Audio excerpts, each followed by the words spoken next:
Hello everyone. Today I have a compilation video for you. As you can tell, I'm a bit under the weather and my voice is not quite up to par.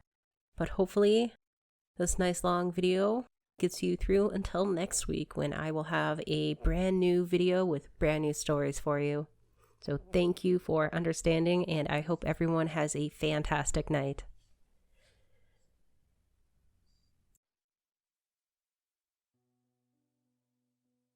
It started not too long ago, the night I came out of St. Joseph's Abbey dressed as one of the groomsmen, and not as a groomsman.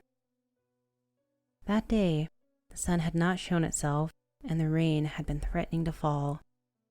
The night was just as gloomy, moonless and starless, or so it seemed to me. My sister made note of how the yellow lights of the lamps outside the abbey glistened prettily and happily against the crystal earrings the bride wore. But I saw no such glistening, though I do remember the racket of sounds of children playing, women laughing, and the men shouting congratulations in the procession that followed the newlywed. And the music. The music I remember the most because it was getting on my nerves. Off they went, and I pictured the day I met both of them, cramped in a line to see a show. I was alone and they were together, but they still made conversation. We were all surprised to see we were assigned seats next to each other. What did I think of her then? I can't know, but I can guess based on what I think of her now. The one thing that is clear is that I felt strongly. The other groomsmen started walking to the pub we had selected for the after-party drinks, and I told them I would catch up, though I had no intentions of doing so. As I walked the streets back to my apartment, it happened for the first time. That first face, I could not tell the gender, probable age, or even skin color. It was a dark, amorphous shadow that emerged from a brick wall on the other side of the street, vivid and three-dimensional. Its eyeless face gave me nightmares that night, and I heard its silent screams in my dreams. It stayed with me in a way that few other things have, though it was only there for a little more than a second. The second time was in the following night. Most times, I sleep on my side, facing the window on the right wall of my bedroom. But that night, I felt like something watched me. Shivers went down my spine, and I turned in a frightened reflex. I saw a face coming out of the ceiling above me, staring like a blurred photograph. I still could not distinguish features, but its long hair hung from the head, moving softly with a breeze that came in through my opened window. I stared at it, and it stared back for several minutes. During that time, all of my muscles were tense. I seemed to lose my voice, and in the many times I opened my mouth to try to scream, nothing came out. Each time I did, the face also opened its mouth, mirroring my dumbfounded movements. And then, just like that, it was gone. The third time, I did not see them, but I heard them. Their voices came from my bedroom. They spoke while I was washing dishes after work, and would stop every time I turned off the faucet to discern what they were saying. I slept on the couch that night, and every other night that week. August 18th, 2018. We were all sitting around the groom's laptop as we looked at their honeymoon pictures. The couple told funny stories, and the people who had been groomsmen and bridesmaids laughed. Their happiness was intoxicating, in the sense that it made me numb and dizzy. When they showed a picture of the bride topless at the beach by accident, I crumbled inside. Resentment filled me. I returned home drunk and senseless. So much that I had somehow forgotten my own misery, and was even slightly happy. But that night, those faces, they spoke again. Their voices came from under my bed. The first phrases I did not understand, as I was still waking. Their tones were sibilant, like a conspirator's whispers. And then I made out. "Would you just please tell me?" Tell you what?" I asked, my voice shaking. And again, the damn things had decided to be silent. I wondered what to do for what seemed like hours, that in reality were certainly just minutes. I pictured that bodies were beneath my bed, buried under it. I wondered whether every night I rested on top of a grave. When my hands instinctively reached behind me, looking for a gravestone, I began to picture hands of a shadow coming to pull my blankets and eventually my own skin until I was bare. I imagined an enormous skull floating down from the ceiling, the jaw open to bite me, to swallow me.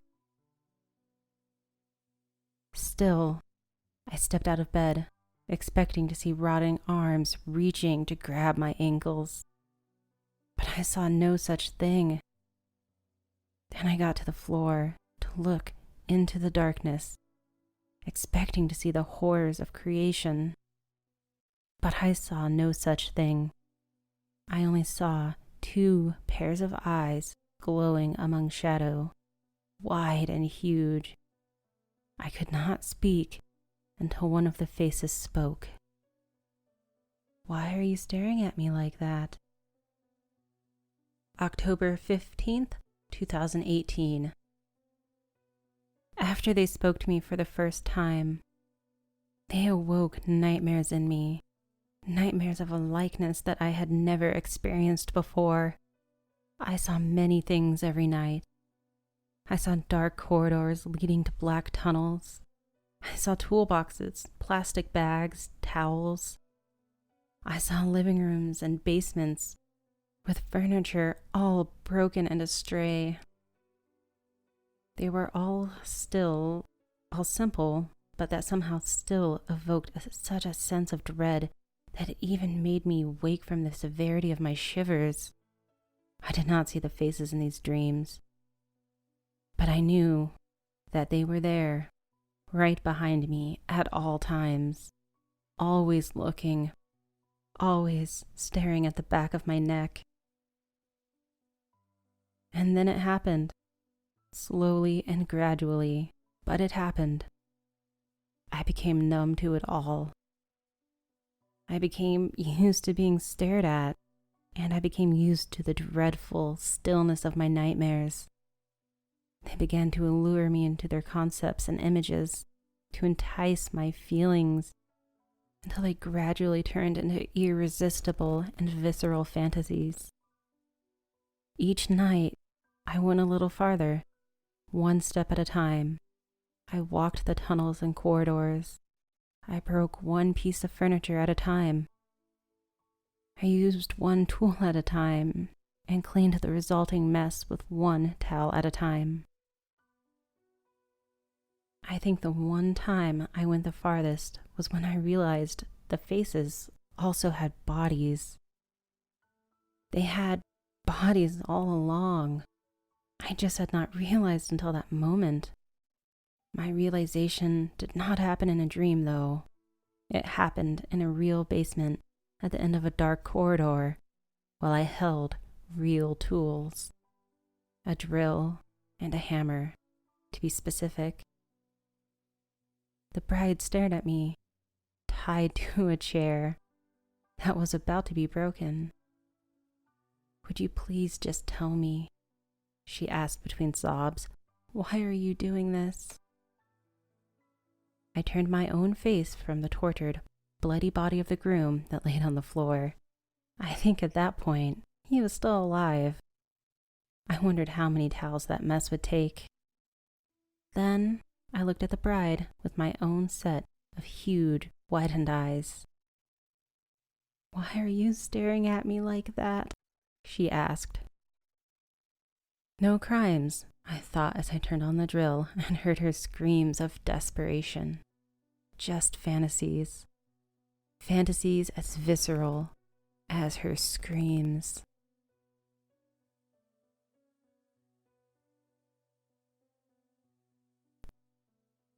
People have always wondered how I've been able to live in such an isolated place. It mostly consists of dense forests and marshland sprouting up around a vast lake that's considered a local beauty spot. The truth is, I've always preferred how isolated it is from the rest of the world and the surrounding tranquility. I've always loved walking around those parts, the gentle rustle of the wind through the shivering reeds, and the crunch of leaves beneath my feet seemed to wash away the stress of the daily commute to work. It almost seemed like existing separately from the rest of the world, my own private dimension. It had been raining heavily that summer, and I found myself aching to get back to my daily routine. My dog, Bailey, had been just as eager, scratching and whining at the front door. Being a border collie, she'd lived to roam the open green, which made her the perfect companion for me. On the first clear day, we both left that morning without a single hesitation. The scent of wet leaves on the misting air filled my nostrils. Bailey pushed on ahead, her tongue lolled out and happily panting. I had to jog to keep up with her as she tugged on her leash. We had taken our usual route around the lake, through the bog, half hidden by reeds. Flies buzzed lazily over our heads under the warming sun, casting stretching shadows of the thin trees that plotted the ground. Moss clung to their dark brown trunks, climbing towards their branches. The squelching sound beneath us half soaked into my shoes, but I don't care. I felt so alive. A low rustle through the thicket made Bailey go rigid in her step, ears pricking upwards as she caught the scent of something, probably a rabbit.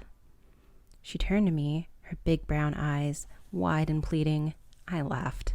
"Okay, girl," I told her, clipping off her leash. "Go on ahead." She disappeared as a black and white blur through the surrounding grasses. The white tip of her tail sticking upwards was the only sight of her for the next few minutes, until it too was swallowed up into the towering green, leaving only some rustling splashes and the occasional bark.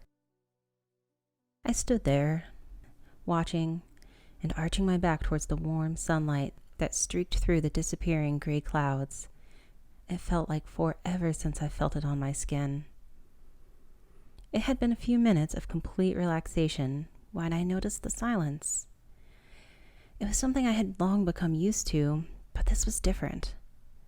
There were no birds chirping in the trees or patter of rabbits' feet. Bailey's bark seemed to have been swallowed up by it, too. "Bailey?" I called, my heart pounding with anxiety. Nothing. "Here, girl," I whistled. Still nothing. My stomach knotted. Bailey was my best friend. I had her for 3 years. I loved her. Even just the thought that something might have happened to her was like a knife twisting into me. I rushed forwards, peeling back the plants and calling her name. A low rustle silenced the growing worry inside of me. My heart leapt. God, you really scared me. As my eyes adjusted to the small form paddling through the shallow end of the lake, the thought rooted me to the spot. It wasn't Bailey. I had no idea what it was. Its small, pale form skimmed effortlessly through the water, barely making a ripple. The assumption that it was a fish was thrown out when it hoisted itself up onto the dry banks, shaking itself dry. Its skin was neither scaly nor covered in fur. Instead, a thick, sickly gray that bulged out with warts, not unlike a toad. Its body shone slick with water in the overhead sunlight. Its massive head that bobbed down as it dragged itself around on its tiny limbs. A careless stumble alerted it to my presence. It turned around and the breath froze inside my body. Pure black stared back at me. There was no iris or sclera to be seen. Its eyes were huge, taking up almost 2/3 of its skull and almost devoid of light. Underneath were 2 tiny holes and a thin, almost invisible line that composed the mouth and nose. In all my time living here, I had become acquainted to the local wildlife: birds, frogs, badgers, voles, and even the occasional deer. But it was like nothing I've ever seen before, yet there was something unnervingly familiar about it. It looked like a baby. I remembered the vague, dusty science lessons where my class had been shown one developing, amidst barely muffled giggles and whispers. Aside from the obvious inhuman features, it was almost identical. The oversized head, the big eyes, and the underdeveloped limbs. It blinked, straining its neck under the weight of its bulbous skull to look at me. Its mouth expanded into a toothless, gaping grin, cooing as it crawled over. I just stood there, my rational mind trying to process the abnormal sight in front of me. If it was even real. I jolted as I felt the sudden pressure on the toe of my shoe. I looked down to see the creature chewing on it, a pearly string of drool, slicking the mud-encrusted leather. The creature gaped up at me with another vacant smile. If it hadn't been for those pitch-black, soulless eyes that seemed to be trained on my slightest breath, I would have called it cute. As grotesque as it was, I felt a sudden compulsion to pick it up and rock it in my arms. I don't know if it was centuries of human instincts encoded in me or pity for how misshapen it was, but every cell in my body seemed to be pushing for it, despite the fear wavering through my body. There was more rustling coming from the patch of dense reeds close to where the creature and I was. I saw a flash of peeking black before 2 more tiny heads poked through. Another emerged up from the still surface of the lake. Soon, it had been joined by 5 identical creatures. They stared up curiously at my new alien presence, though, unlike the bolder one, they seemed to be keeping their distance, half hidden in the bog land, emitting high-pitched chirps and gurgles. Bailey had been pushed to the back of my mind, though ever present. I craned around the tiny thing, trying my best not to step on it as my eyes scanned for any distinctive movements amongst the plants. I wondered whether she had encountered one and chased it off into the distance, thinking it was a rabbit. Looking down at their stubby appendages, I doubted any of them would get very far. I winced at the thought, hoping she hadn't killed one of them. And while Bailey didn't have a bad bone in her body, she never realized her own strength, especially when it came to things smaller than her. I sucked in a breath, fingers clenching at my sides. Lifting my foot slightly, I managed to slide the creature off without harming it and knelt beside it until its head was just inches away from my face. Without understanding what I was doing, my hands were already around its sides, hoisting it into the air. It kicked its chubby legs in glee at the sudden contact, tiny hands pawing at the air, trying to reach my face. Its squealing rose to a near inaudible pitch, wearing a wide smile. I soon found myself forgetting my fear, lulled by the soft sounds it was making, and found myself smiling at its antics. It looked at me as if I was the most amazing thing it had ever seen in its life, the same way Bailey always did. It possessed that unconditional adoration that only children and animals are capable of. It needed me. The moment was so consuming that I barely even registered something floating across the water. I found myself prepared to dismiss it as a lily pad until I looked closer. I only saw the bloodied scraps of black fur when it was already too late.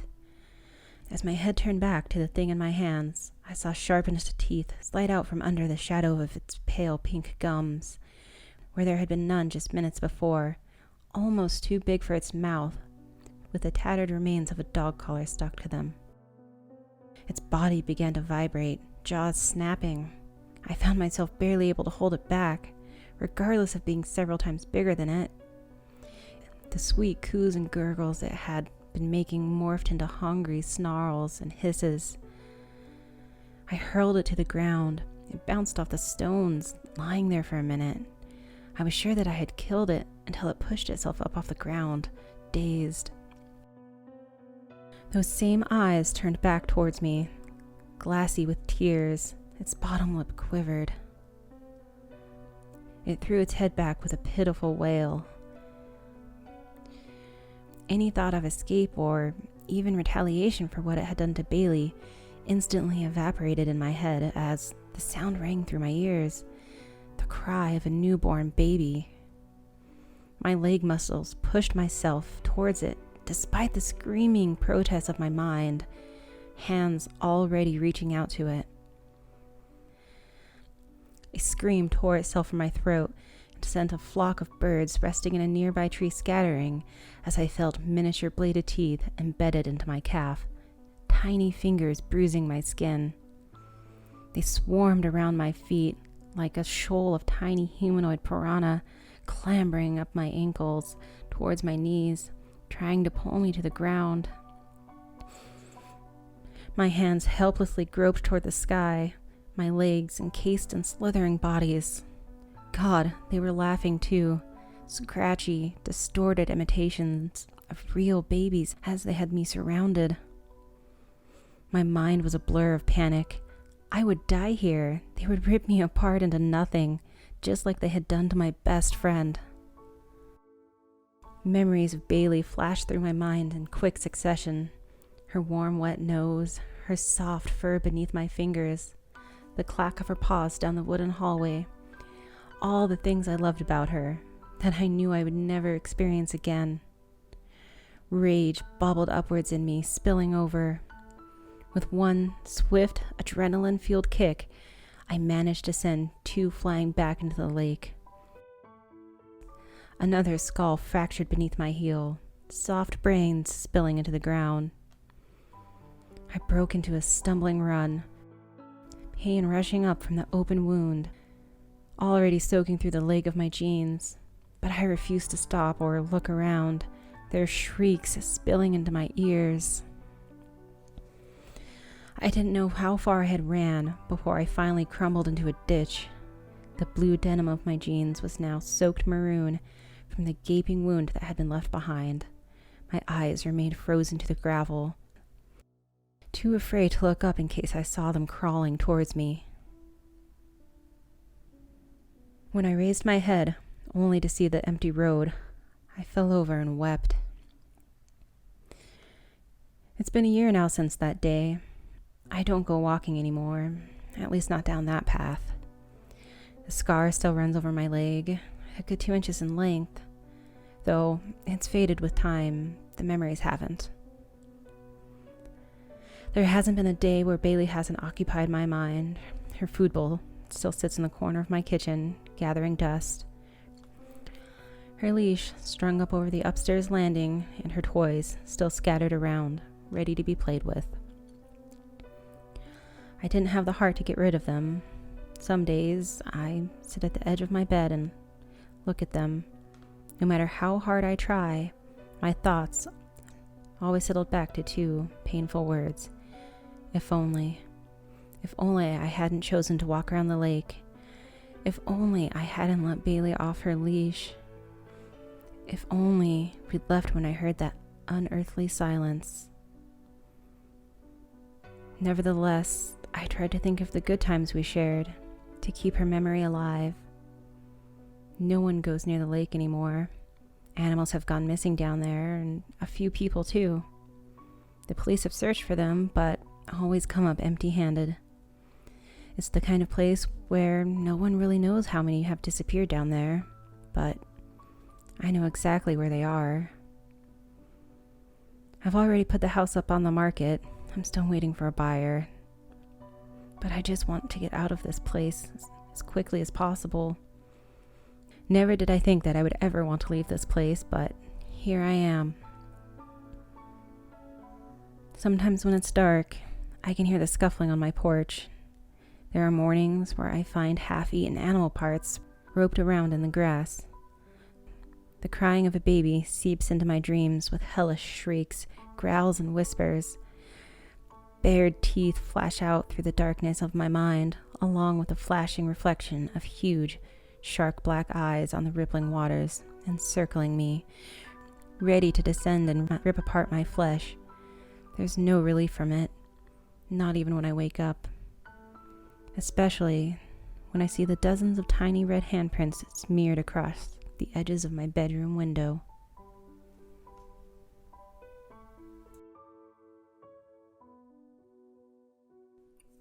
It sounds silly, but I've always been a self-proclaimed mountain man. I just love the outdoors with a passion. Something about being outdoors alone seems to just give me peace. Sometimes I can clear my head and talk with God. Sometimes just think out certain problems. Right now, I'm staring at the woods I played in as a boy. Several dogs I've had are buried amongst the pines. Me and my dad shot my first buck past a small river there. I remember him teaching me how to clean the deer. These are the same woods where me and girlfriends that have come and gone would hike and find a tree to make out by after I carved our names in it with my pocket knife my great-grandpa had left me. Now, I'm enjoying morning coffee while my wife and daughter are asleep. It will probably be another hour or so before they get up. Her little dog named Banjo is curled up on my lap. Seeing the sun slowly rising through the Carolina trees is somewhat spiritual. It's funny that I named my daughter Carolina, I guess. She's starting to enjoy the woods too. She likes splashing in the river. She loves collecting pine cones for her little art projects. And last night, she asked me about something sinister. Going camping. I used to love camping, I really did. Roasting s'mores, trout fishing, waking up in a sleeping bag while it's cold out. Little rocks under the tent digging in your back. I can't bring myself to anymore though. I remember that night like it just happened. When Shannon told me we were having a baby, my friends decided we would celebrate with a man's camping trip. My wife understands the importance of me having guy time, so she was of course fine with it. I packed up my gear in my Jeep and was ready to embark the Blue Ridge Mountains. Me and the guys set up camp, and Troy snickered and told me he brought some Jack Daniels whiskey for when it gets dark. Park rangers usually don't come around late, and other camping families wouldn't see us. The camping area prohibited alcohol. I put a dip of Skull Cherry in and started laughing myself. Thankfully, none of us are sloppy drunks, so a good buzz wouldn't hurt. We all waited around while David finished up the burgers. He brought some pickled onions to throw on too, and we truly ate like kings. It's been a while since we all got to do stuff like this. Me, Troy, David, and Jesse have been buds since elementary school. Tomorrow morning we ought to go catch some trout, I said. I left some poles in the Cherokee, and we could use corn as bait. And they were all excited. We didn't have time to hike or anything else, sadly, since we all got there kind of late. We started a tiny fire and carried as much wood as we seen fit. David left some more in the back of his truck anyways. He blurted out, "Congrats to James for finally losing his virginity." Followed by that was the other guys laughing. "You don't remember that time I had with your mom?" "Ah, screw you." We were all laughing like little schoolgirls. We started talking about our favorite jokes and roasting each other along with the marshmallows. I asked the dumb question, "Does anyone know any good scary stories?" Jay answered. Ever hear about Wendigo? They used to be Indians who resorted to eating each other. Troy asked. Ever hear of John and the Three Devils? David smiled. I got a good story. My grandpappy told me about it. There was a park ranger around this area, Ranger Dan.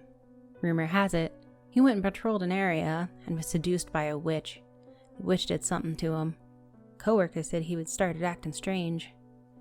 Then he just disappeared. Legend has, he goes to a different campsite at night to terrorize campers. The only way you have a snowball of chance in hell of living is to put salt around your camp area. James, what are you doing, you dingus? I took no time. I spread around that salt like no tomorrow. I circled every inch of it easily. Better safe than sorry is my thought. The night rolled on and we enjoyed each other's company and breathed in mountain air as embers danced and glowed. Then, a ranger patrol truck pulled up. Shit, hide the whiskey, Troy said as David hid it behind some wood. It was no use. We were all 5 sheets. Gentlemen, may I see your camping slip? The man was smiling, baby-faced, dark-haired, and just seemed odd. Yes, sir.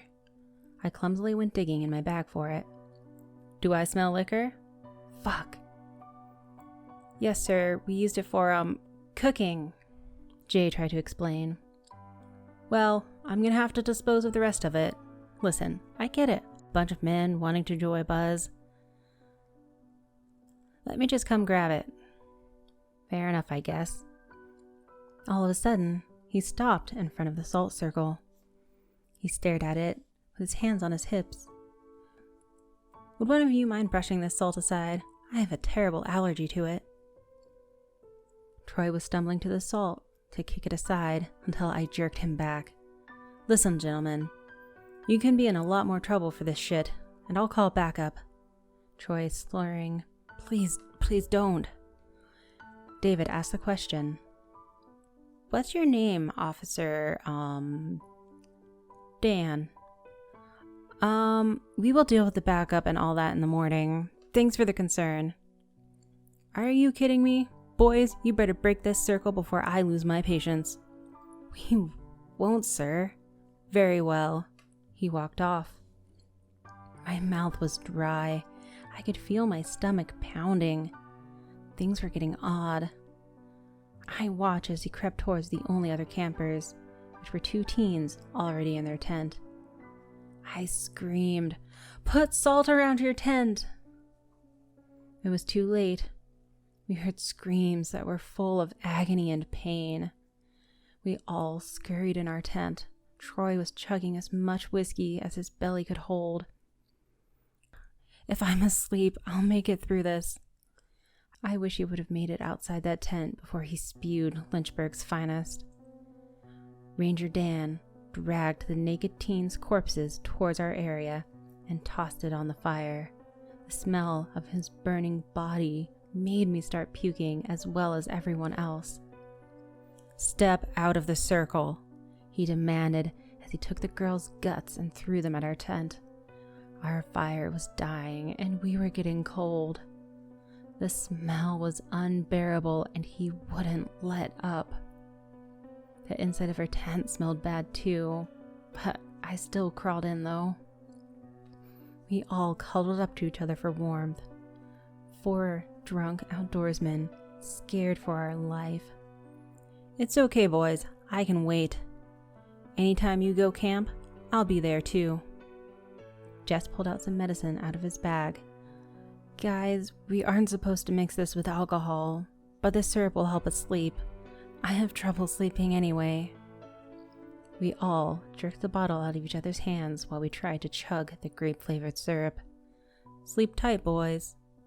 That's the last thing I heard Ranger Dan say, as I hear it every night in my dreams too. We woke up and police surrounded the area.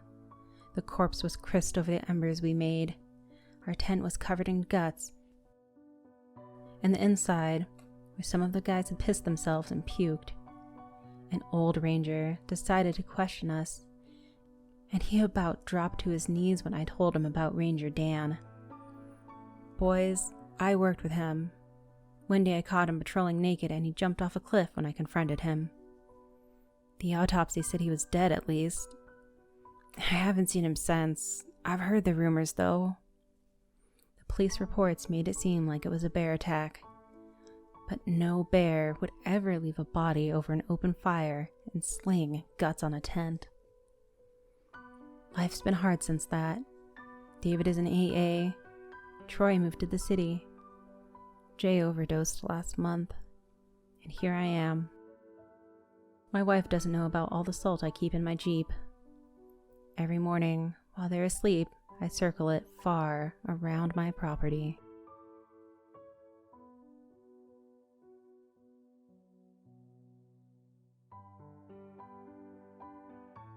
I am terrified of needles. I'm afraid of a few other things now too, but we'll get to that. I want to recall this story in as much detail as I can, because I need you to believe me. Someone else must have experienced this and can confirm that what I saw was real. I swear on my life it was real. A lot of people are afraid of needles. It's a pretty common fear. I wouldn't say that I'm the worst to deal with. I don't have raging panic attacks, and I've never fainted. But I do work up my anxiety pretty significantly before I have to get one. And I almost always streak my face with a tear or two as soon as I see the needle. Sometimes before it even comes anywhere near me. I can even work myself into a mild panic attack the day before if I don't have anything to distract me during the day. It's especially bad in the evening when all my brain can do is play out scenarios of how terrible the next day is going to be over and over again in my head. I remember when I was a kid, there was a mandatory shot that we had to get. I cried silently behind the permission slip teacher had deposited on my desk to take home. And I cried every night for a week until the day. I was miserable. I'm better with needles now that I'm older. I'm an adult now, and there are just some things you have to force yourself to do, even if you don't want to. And it's usually better to just get it over with. I still get a bit emotional and stressed, but I'm pretty conscious of the doctors or nurses who was doing it. It's not their fault I have to get a needle, and I don't want to make their job any harder than it probably is already. I try to stay as still as I can and not tense up. I prompt them ahead of time that I'm scared and won't be actively talking to them. And usually, the procedure goes smoothly, even if I end up a bit of a mess. I have trouble pinpointing what part of the experience triggers me. I know sometimes it's necessary. I know in my mind, logically, it doesn't even hurt.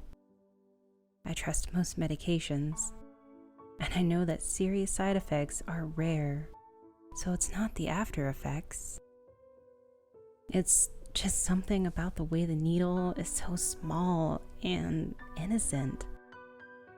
Once you feel it pierce through your skin and inject something into your body, it feels a little violating.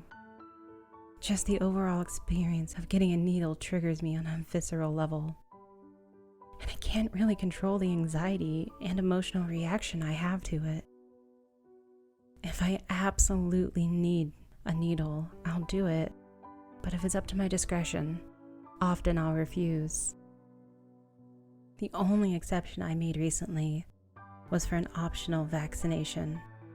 But that was because I more predominantly refused to be lumped in with the anti-vaxxers that were plaguing the internet at the time. I suffered through that shot like a champ. Priorities, you know. Unfortunately, this is only my experience with the tiny needles like vaccines, and the blood-drawing needles are another story entirely. I once had a meltdown in a doctor's office several years ago because I wasn't prepared for her to suggest I get blood work done. My terror and anxiety kicked into high gear, and I immediately burst into tears, and I told her I wouldn't do it. I went home an emotional mess that day, and it was an embarrassing ordeal. Now, I mentally brace myself ahead of time, so I don't freak out if they happen to suggest it. It's not the end of the world, and usually it's optional, so I don't have to get it done anyways. It hasn't been absolutely necessary for me to get my blood drawn since I was very young.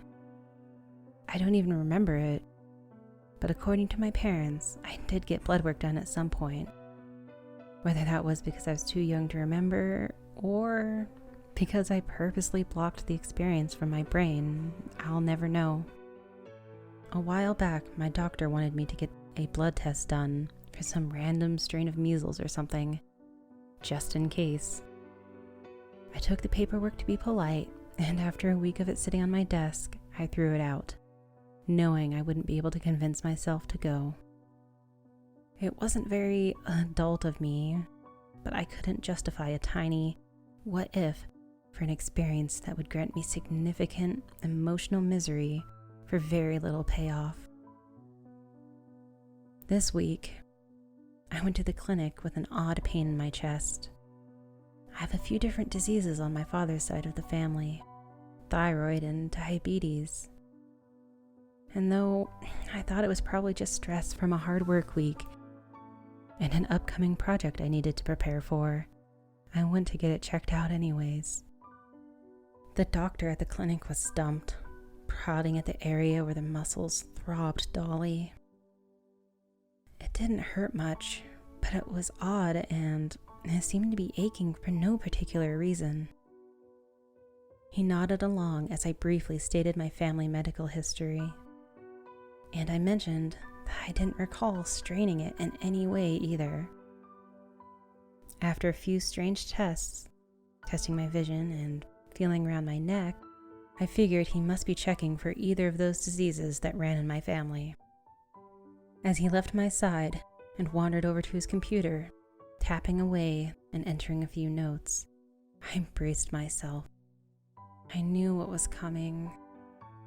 I haven't had any symptoms of thyroid or diabetes my whole life, but I knew he was thinking about it at that moment, what it entailed. Here's a form to get a blood test done. These checked boxes just tell them how many vials they need to get. Most of these are checking for thyroid, but we'll check your blood glucose as well, just in case.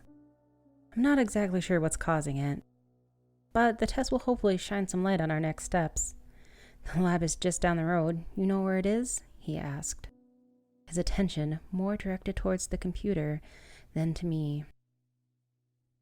Yeah, I know where it is, I muttered, a tingle of defeat and bitterness hanging off my words. This didn't sound optional. I took the paperwork and climbed into my car. It sat on the passenger seat staring at me. I didn't drive to the lab. I drove home. I called my regular doctor and asked her to forward me the paperwork from several months ago, telling the secretary that I had lost it and was going to get some other blood work done. I figured if I had to go, I'd get everything that everyone wanted done and out of the way. 2 birds with 1 stone. Plus, if the secretary forgot about my request and didn't send me the paperwork, I could use that as an excuse to not go and get it done at all. Unfortunately, the paperwork was sitting in my email the next morning.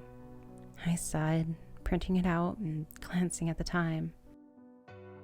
Early afternoon seemed like a decent time to go. It was midweek and it shouldn't be too busy around lunchtime. I steeled myself and hopped in the car. Driving over to the labs, I could feel the ache in my jaw from clenching it, and I tried to manually relax myself by breathing slowly on the way over. I couldn't do very much about my heartbeat, which I could feel thumping through my veins at an uncomfortable speed. The anxiety rose up into my throat like bile, but I managed to fight it back most of the way. I arrived at the labs and wandered in, scanning the waiting room. One old woman in a bright pink shirt, a tattooed couple with colored hair, and 2 rambunctious children. I nervously stepped up and answered the questions of the secretary, her words settling my anxiety momentarily with a distraction. I handed over my paperwork and health card.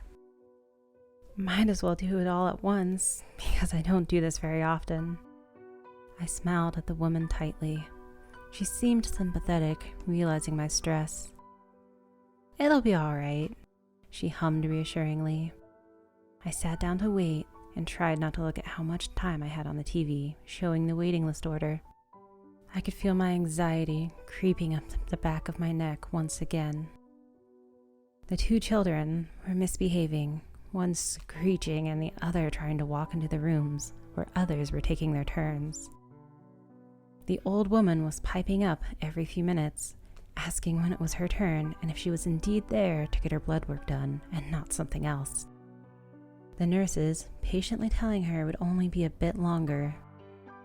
The noise did not help my stress levels, and I opened up a game on my phone to try to occupy my mind with something else. I only checked the waiting list once, and the 10 minutes message beside my name spiked my anxiety so hard I had to slip into the washroom and drink some water from the tap. It always felt like it washed down some of the unease that crawled up my spine and sat in the back of my throat, if only temporarily. I sat back down again and tried not to fidget. They finally called my name, and I forced myself to walk into the first room that one of the nurses gestured to. I saw the same kind woman I spoke to at the desk pick up a clipboard with my room number on it. I hadn't even realized the 3 women milling around the desk were multitasking as both secretaries and nurses. She walked into the room, shutting the door, and glanced at me with a smile. I began rehearsing my lines. "Hey, I'm afraid of needles and I might look away.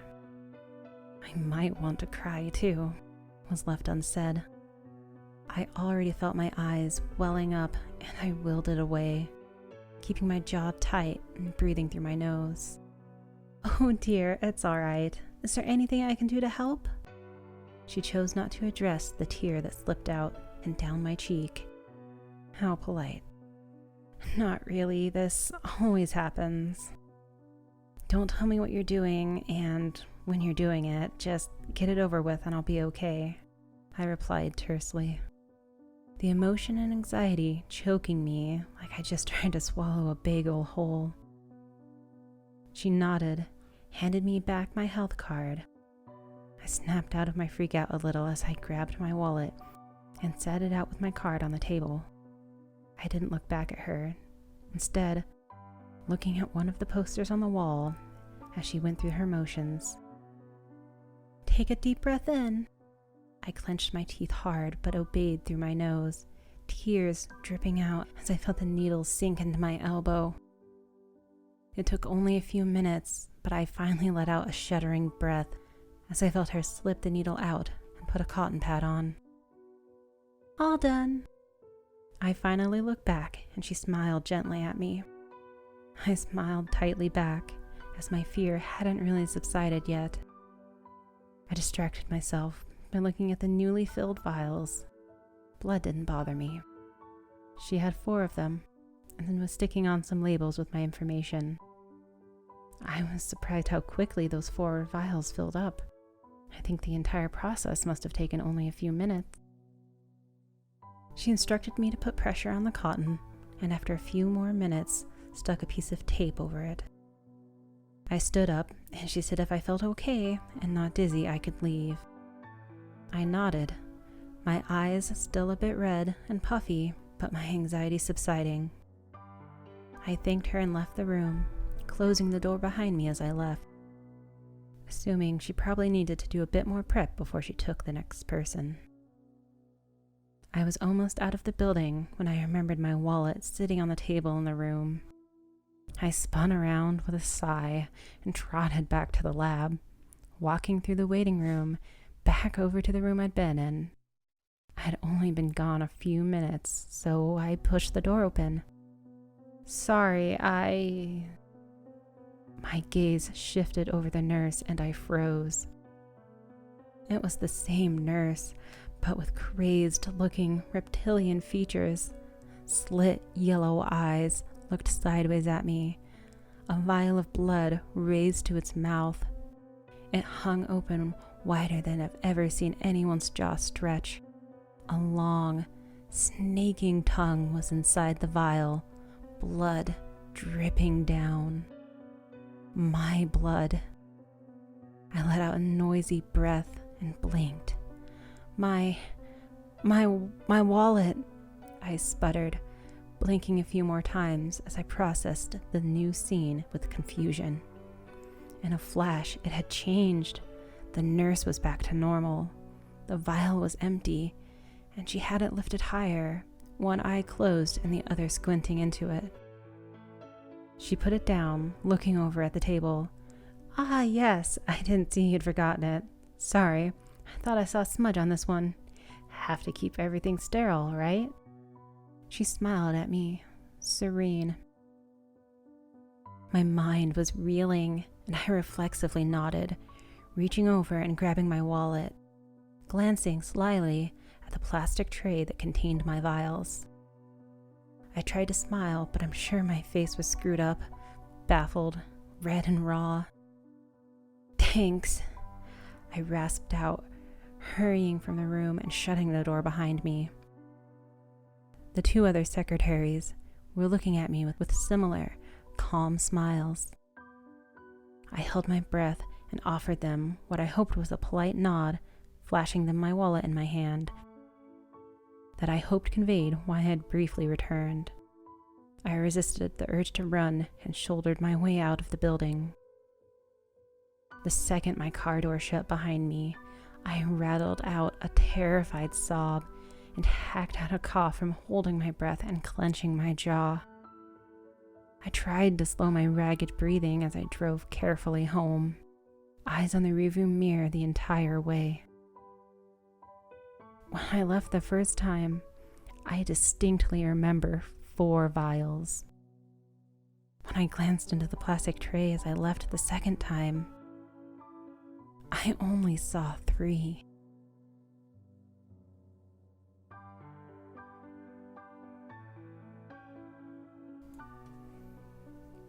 Recently, I inherited a plot of land from a relative, and while it wasn't much, it did have a cabin on the property. So I said, what the hell, and decided to go there. Spend my weekend in the wilderness. Now, I'm sure you've heard stories like that hundreds of times. Some schmuck goes to a cabin in the woods and bad things happen. Well, this isn't one of those stories. In fact, besides the place being a bit creepy, I swear it looked like the cabin from Evil Dead.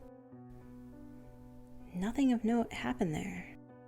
Well, except for the cellar. See, I was cleaning the place up when I found a little trap door. Naturally, I'm not the superstitious type, so I said, hell, and opened the thing up. It smelled of rot and mildew. I had no idea what had been living down there, but there were animal droppings everywhere. I shined my flashlight around a bit, looking for any kind of light switch, but I didn't find one. There was just dusty furniture and a lot of mice. They skittered away into the dark corners of the room as my flashlight shined over them. But then, something caught my eye. On the table, in the corner of the room, covered in what I can only assume was decades of dust, a small book bound in leather. Careful not to stumble in the darkness, I made my way over, grabbed it, and went back upstairs. The journal was dated about 1843 and was signed by someone named Abigail Ashlock. Now, the reason I'm telling you all of this is because I think something bad happened here. Her journal reads as follows, the ones I can make out anyway. That thing's pretty torn up. August 15th, 1843. Papa went out to town today. He should return in 3 days. Mama doesn't think it's very ladylike for a girl to know how to write, but learning is important. My school teacher told us so. Anyway, Papa said he'd bring me and John a treat back from town if we promised to be good for Mama and do any chores needed to be done around the house. I saw the man from the forest again today. He told me to stay away from the well, said that's where the Shadow Man lives. August 19th, 1843. Papa still hasn't come back. Mama's getting worried. He's never been gone this long, and John's come down with a fever. Mama hasn't slept in 2 days. She said if Papa's not back in 2 days, she's going to take John to town to see Doc Morgan. I'm real worried about him. I went to get some water from the well, but it was red. So I went to the creek. I hope he'll be all right. August 20th, 1843. Papa came back last night, but told us not to go outside. I've never seen anybody so scared, like the devil was outside our door. Mama says John has to go to town, but Papa won't budge. Said there's something out there, and we can't go outside till the sun's up. I hear something outside. It's scratching on the walls of the house. August 28th, 1843. Mama went out last night and took John. Papa told me to go to the cellar, and I heard shooting. Papa's shotgun. I'm hearing heavy walking above me. Like a bear, but bigger. I'm scared. September 2nd, 1843. The sun came up. I saw through the floorboards. I'm so hungry. I'm going up to look for Mama, Papa, and John. Oh God, something tore Papa up bad. I think that was Papa anyway. Hard to tell since his head's gone. I still haven't found Mama or John. I think the Shadow Man got him. It's night now, and the Shadow Man is back. I'm hiding in the cellar. I saw him, though, before I came down here. He's as black as pitch, the size of a man with bright red eyes like fire. He never stops moving, like water or something like that. He's awful hungry. I can hear him eating Papa now. September, unknown day, 1843. He got in. He knows I'm here. And many things come out past midnight, various animals and humans alike. But what I'm referring to specifically, though, things that should not exist. Terrifying creatures beyond the comprehension of the most wicked of imaginations. Have you ever been out past midnight? If so, surely you felt that odd feeling as if you're being watched when you're alone. When you're alone is when you are most vulnerable to them. You see, they don't like to hunt groups of people. It's much easier when the victims are isolated. This is why you probably won't see anything odd when you're out with friends this late. Why would I know this, you ask? Well, I had my own experience many years ago. This experience shook me to my core. What happened made me reevaluate everything I thought was our reality. It made me believe myself to be mentally unsound.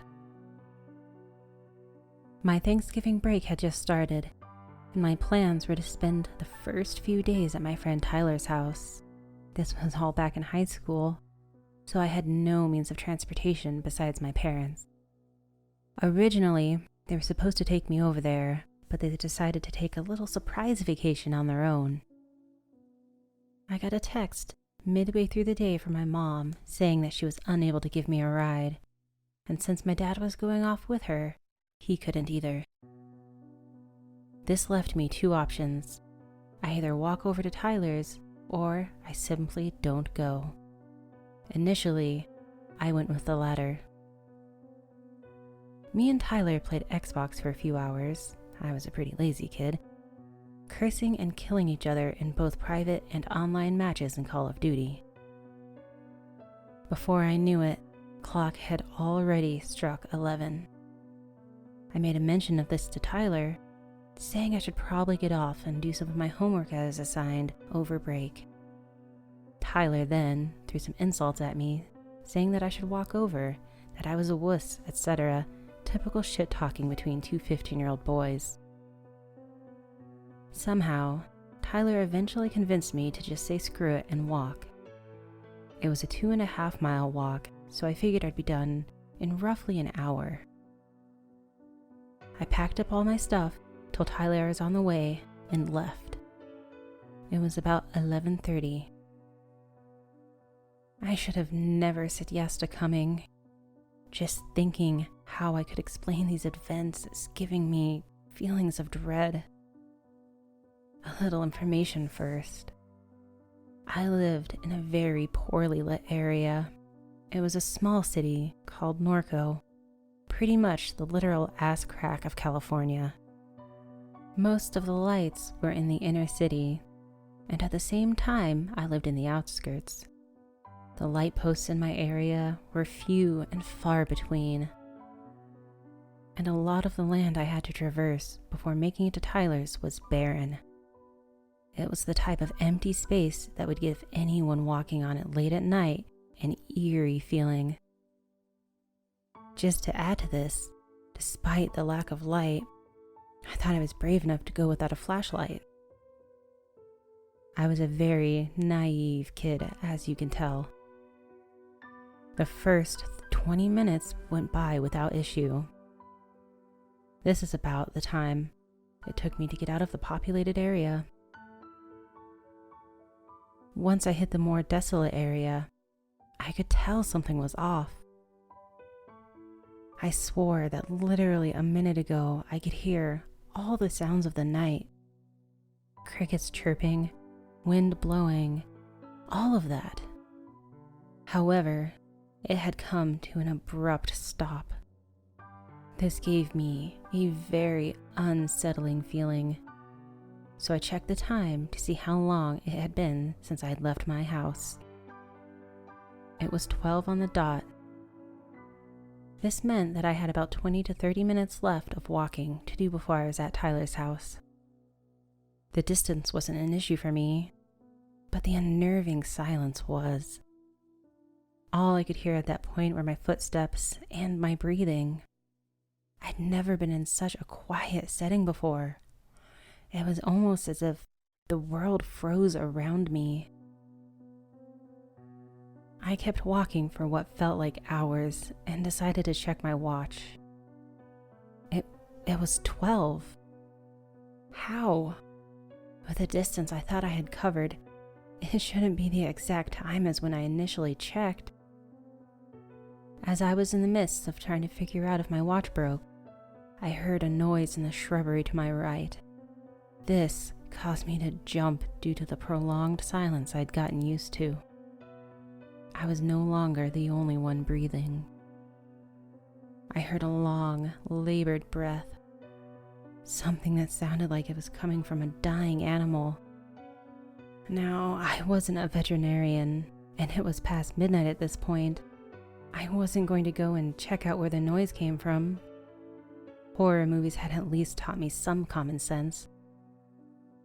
I quickly moved from the sidewalk on which I was walking, moving towards the center of the street instead. The creature I had heard from the shrubbery moved as well. It came out of the area in which it was hiding. All of my red flags had been raised. I was about ready to haul ass out of there. At this point, I was looking directly at it. When it stepped out into the dimly lit area, I could barely make out any features. Remember how I said the light posts were few and far between? Well, this was at the point of my journey in which the streets were scarcely lit and details were somewhat visible. The first detail I noticed was the extremely elongated shadow that this thing cast on the ground. The creature must have been at least 8 feet tall. It looked human in overall appearance. Since it was standing with its back to the most recent lamppost, its face was too dark to make out specific features. Even with this as a factor, I could see that it was smiling. It wore a tattered up tan trench coat which went down to its waist, an unkempt vest, what seemed like shredded up dress pants, and torn up shoes. All of the clothing it had on was clearly too small for it. In the brief few seconds that I was staring back at this thing, a few events transpired. These events have haunted me well into my adult years. At first, I noticed its head was slowly tilting to the side, all while maintaining that same damn crooked smile. That same smile that makes my blood run cold whenever I think about it. For those asking why I didn't just book it at this point, try putting yourself in my shoes. I was a 15-year-old kid who had never experienced true fear at any point in his life. I truly did not know what to do. I was frozen. What happened next is kind of a blur. I recall hearing a horrifying mix of bones breaking as well as a blood-curdling, inhuman scream. I saw the creature get on all fours, positioning its arms and legs at impossible angles. It then started galloping towards me. The damned thing was charging me. It took me a minute to react to what was occurring. I finally hauled ass, something I should have done from the start. I glanced behind me to check the distance I had made from it, but it was moving at an extremely alarming pace. This was a pace faster than most animals on fours run. It was catching up, and quickly. I brainstormed and had the bright idea of tossing my duffel bag full of Xbox equipment, clothes, and toiletries directly at the creature. It had seemingly hit it in the head, buying me a decent amount of space from it. I kept sprinting until I saw a car's headlights turn the corner for the street I was on. I waved frantically, screaming as loud as I could for help. I heard the creature's bones making a sick, meaty noise while smacking the pavement. It was right behind me at this point, as I could feel its labored breaths on the hair on the back of my neck.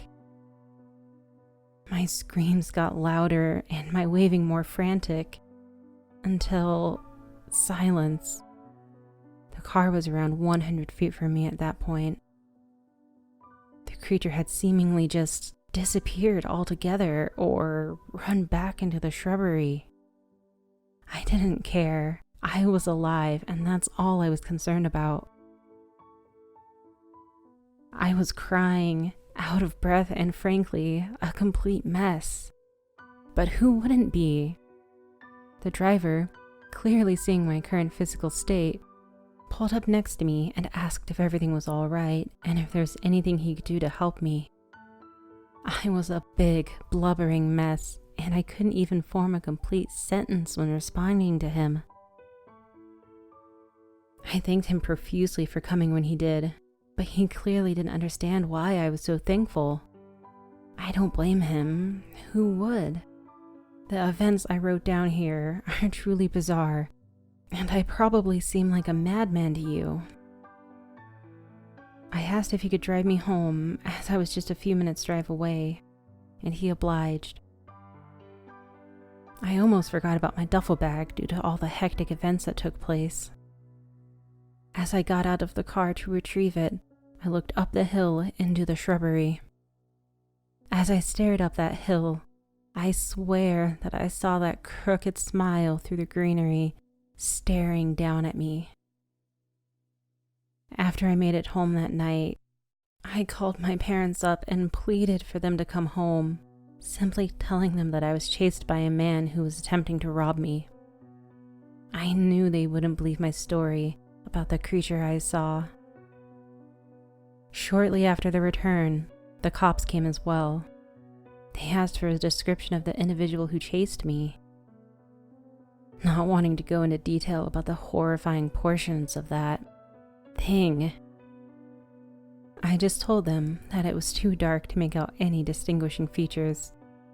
Apparently, they also interviewed the man who saved me, and he told them that I was running from nothing, just complete darkness.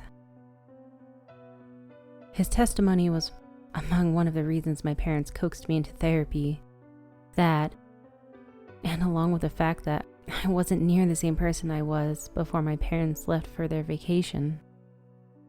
Eventually, everything went back to somewhat normal state, despite my traumatic experience. Needless to say, I never left my house past midnight again, unless of course I was in a car. Even in groups of friends, I still declined to go out without a solid means of transportation. The events that night have always stuck with me. It's been years, and late at night I still hear those sickening bone pops and inhuman screams as I'm trying to get some shut-eye. I moved around quite a bit since then, trying to get larger cities just to avoid the unnerving empty stretches, as well as the dim lighting that my old town used to provide. Now, no matter how far I move from where it happened, I can't seem to shake what occurred on that dark night over Thanksgiving break. No amount of medication, therapy sessions, or research into what the hell thing was has helped me much regarding the trauma of it all. It's almost as if now that I know creatures like that exist, reality seems like a stranger to me. How little we as humans seem to know about our little crevice of this universe terrifies me. I constantly wonder what else there is that we simply lack the means to perceive. All of this brings me to the main point of writing and sharing this all with you. Consider this a sort of warning for those of you who are night owls. Things are not what they seem when it's dark. Please be safe, share this with those you care about, and most of all, be wary of the creatures that come out past midnight.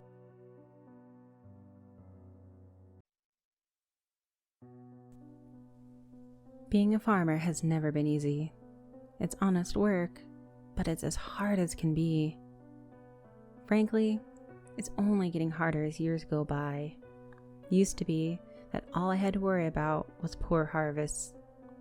Nowadays, I've got to deal with tariffs and the economy draining away any trace of profits, climate change, pesticide-resistant bugs, and repair locks on my farm equipment that I need to bypass with Ukrainian firmware. Life as a farmer is hardly as simple as it used to be. With all this in mind, I should be happy to wake up this morning to a field full of corn waving gently in the breeze, ecstatic even.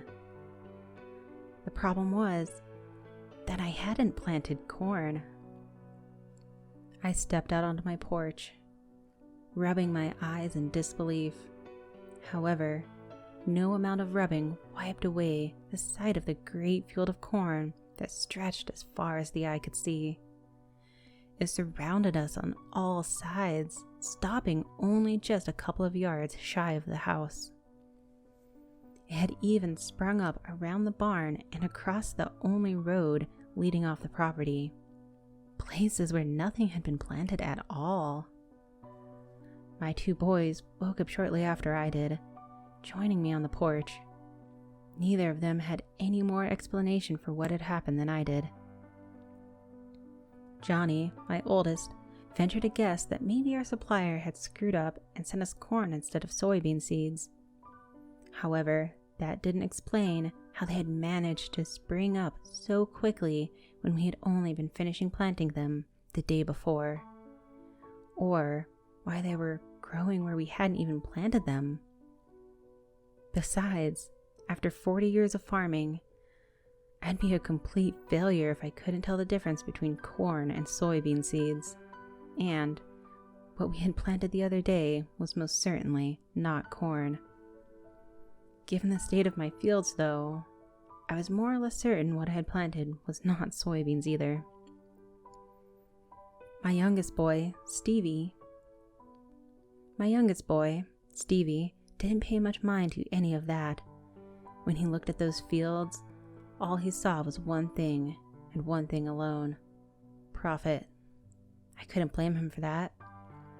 Much like any other child born into a down-on-its-luck farming family, he had a hunger for something more than the poverty that was his birthright. For him, though, this hunger had grown into an obsession, a wild need that I could never manage to rein in on my own. Unnatural or not, what Stevie saw out in those fields was a gold mine. It wasn't simply the value of the corn itself, though, that attracted him, but the unusual qualities of the corn as well. A crop that could spring up overnight was worth more than he could ever imagine. It was even better than a gold mine, really. Stevie insisted that we get out and start harvesting immediately, before one of our neighbors noticed our good fortune. I tried to argue with him, to tell him that we should consult an expert before we went messing with that unnatural corn, but he was in no mood to listen to me. The boy practically had dollar signs in his eyes as he rushed off through the corn, towards the barn that housed our farming equipment.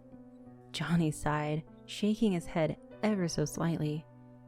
He said that, natural or not, we wouldn't be able to consult with anyone, or do much of anything for that matter, unless we could get that road clear, before heading off with his brother. Somehow, even though he hadn't taken either of our sides, I could tell most certainly he wasn't even close to on mine. I sat down uselessly on the porch, fetching a half-crumpled cigarette out of my back pocket and lighting it with my old, rusty Zippo. It was times like that I really missed my late wife, Debbie, the most. She always had a way with those boys that I could never manage to replicate.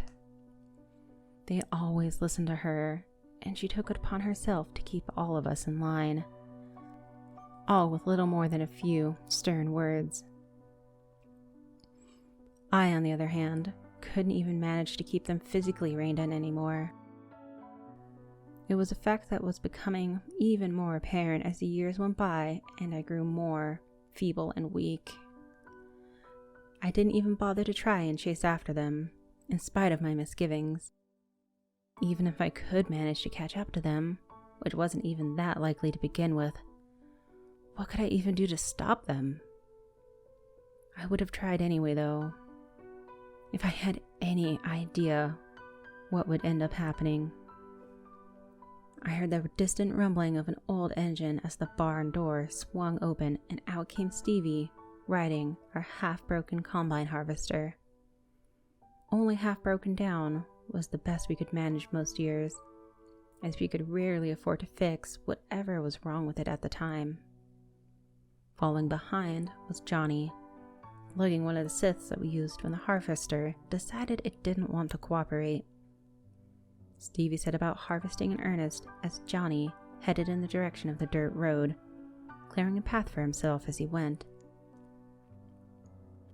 It hadn't been running for more than a minute or two before the harvester ground to a halt out in the middle of the field of corn. Not particularly surprised by the piece of junk failing yet again, I peered out over the fields from the porch, trying to see if I could guess what was wrong with it from a distance. What I saw, though, did in fact end up surprising me. From what I could tell, it seemed like the stalks of corn had somehow managed to get tangled up in the blades, causing the machinery to jam. This was odd, given the fact that keeping the blades sharp was one of the bits of maintenance we could actually manage to do regularly. despite not being able to afford parts. Heck, I had just sharpened them the other day.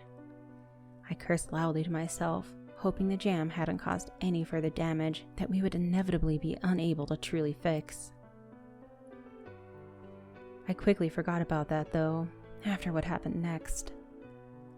I looked on in disbelief as the path the harvester had cut through the corn started filling in behind it as new stalks of corn sprung up and grew to maturity before my very eyes. My heart fell into my stomach as the premonition of sorts hit me. This was just the beginning. Something worse was coming. My voice shrill, I screamed for Johnny to go get his brother. Johnny, in the midst of the cornfield himself, and having noticed the corn he cut regrowing as well, wasted no time in rushing off in the direction of the harvester. Stevie had exited the harvester's cab, but that was just about all he could do. The corn around him had grown once more to its full height, yet it hadn't stopped there.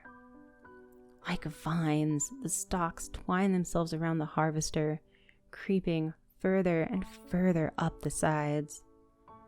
Stevie fought a few of them off as they tried to catch hold of him as well, climbing up under the roof of the cab in order to escape.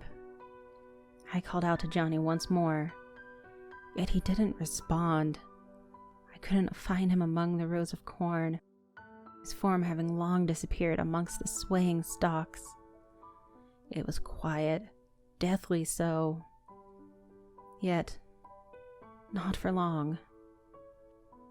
There was this great, deep rumbling as loose dirt around the harvester erupted upwards. I had never experienced an earthquake before, but I imagined the sensation was much the same. The force of the ground shaking knocked me off my feet and caused half the porch around me to collapse in on itself. The harvester started to tilt slightly. Stevie clung tightly to the roof of the cab as the ground split open beneath it. I struggled to my feet, screaming my boy's name out at the top of my lungs.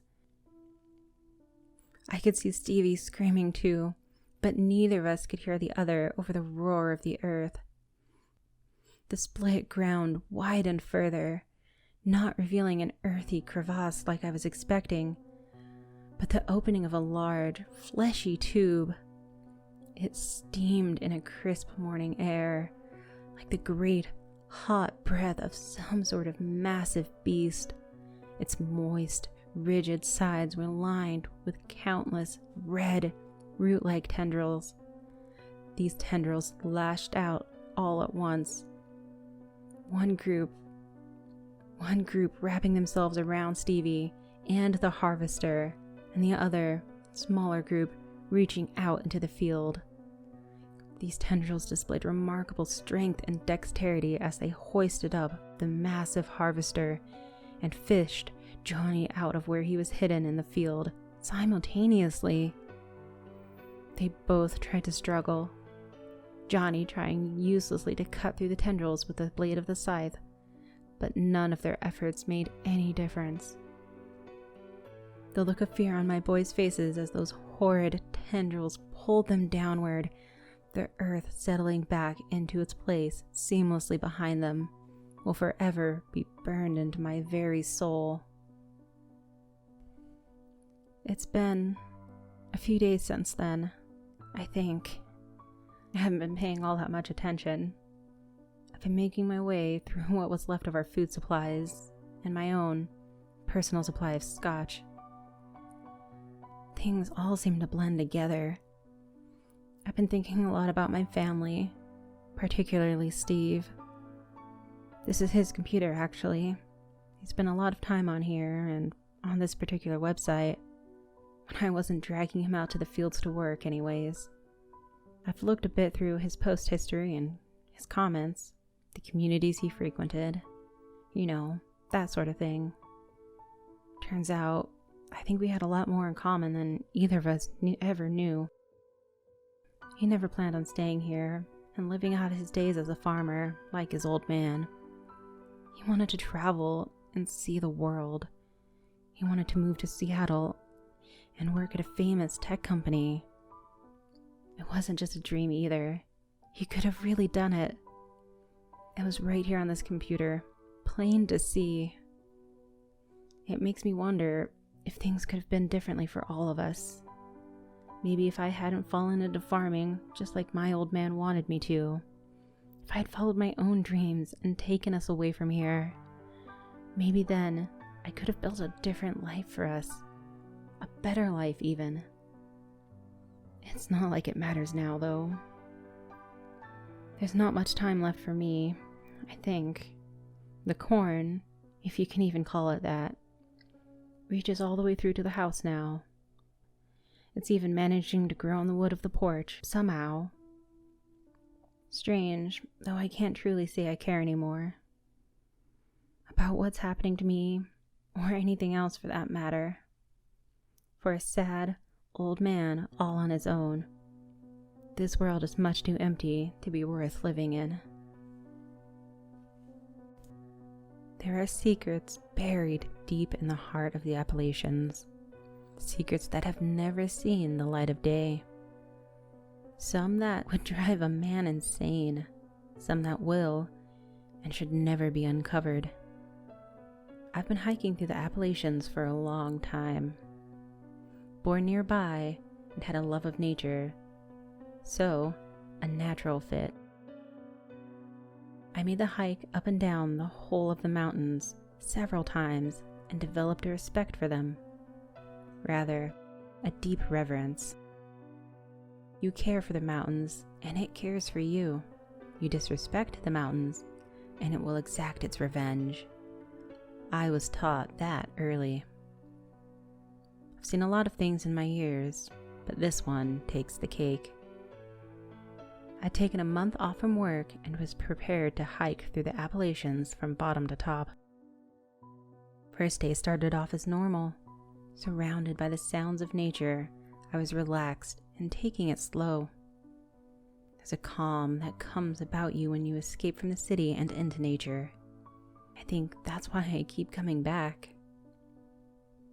The second day, that calm was broken. As I woke up, I cooked myself some breakfast and was set to head out soon when I noticed the whole forest was quiet. Normally, this never happens. There's always some birds chirping, insects making noise, and the occasional animal that gets curious. Today, there was none of that. Unsettled, I decided to take off anyway and continue my journey. By noon, the quiet had still been following me. However, I noticed there seemed to be something following me. I had no proof, just a gut feeling. As anyone who's been around will tell you, always trust that feeling. That's how I've made it through many of my journeys that I've made. I've come across many animals, but for some reason, it didn't feel like it was a bear or a mountain lion on my tail.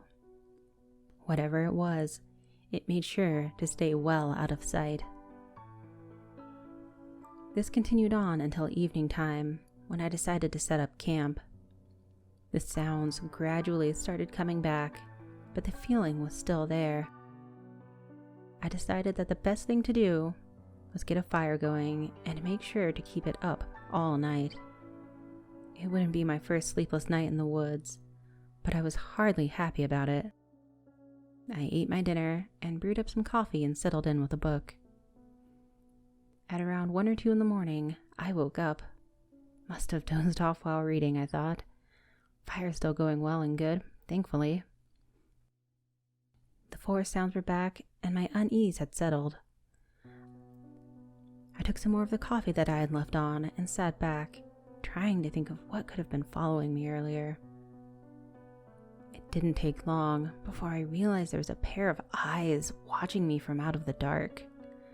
Nothing is more terrifying than knowing you're being watched by something out in the dark in the middle of nowhere. The mountains always keep you at their mercy. Sometimes they're kind, sometimes less so.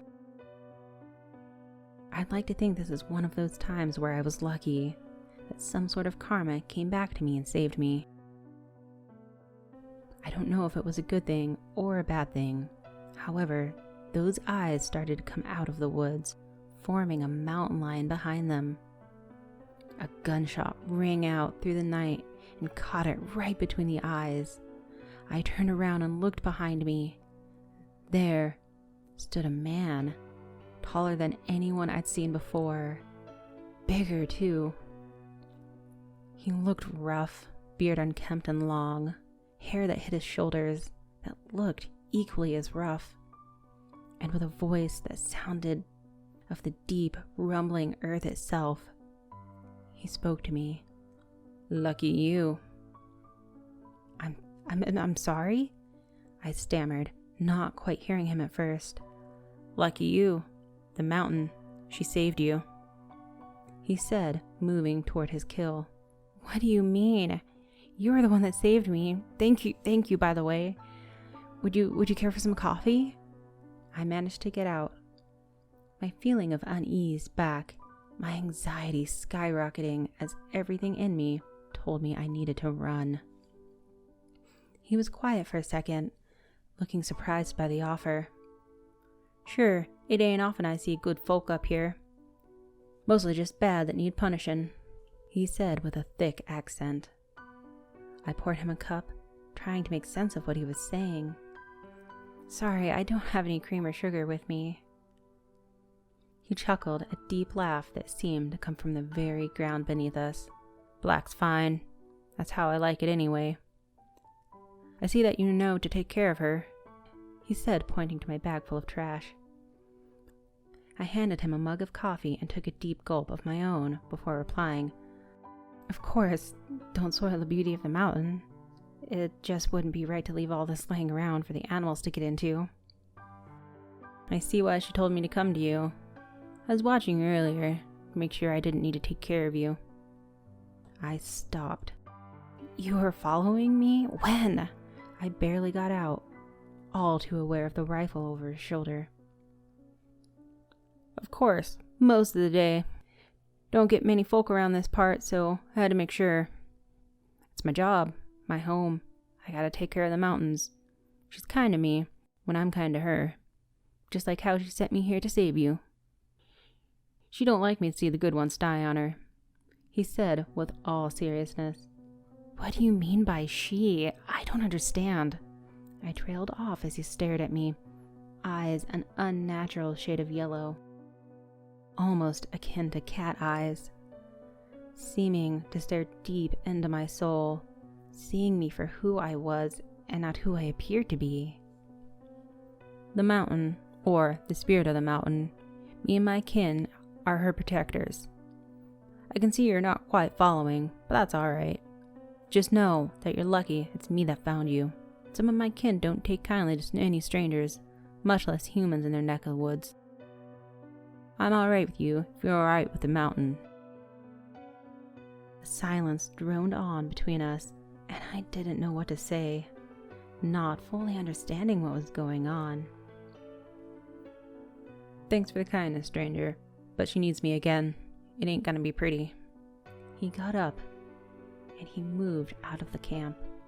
And as he moved beyond the firelight, he seemed to just disappear. I thought I caught a glimpse of a large animal where he had been, but surely I was just tired. After the adrenaline wore off and exhaustion set in, I felt myself drifting off. I woke in the morning, not quite believing what had happened last night. I would have believed it to be a dream, but the cup was still there, and so was the mountain lion. Not wanting to come back down from the journey, I decided to press onward. Everything seemed to return to normal. That was until about lunchtime. I started to smell something wrong. I made my way forward, recognizing the smell of blood. I made my way into what seemed like a mess of a camp.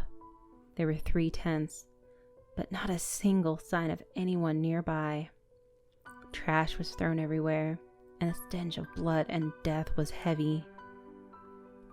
I took it upon myself and made my way to the nearest town, about half a day away, to report it. But I knew they were gone, whoever they were. At that moment, it all became so real. The mountain chose to spare me, but she was not kind to those who disrespected her. I still go back, but with more reverence, and now, fear.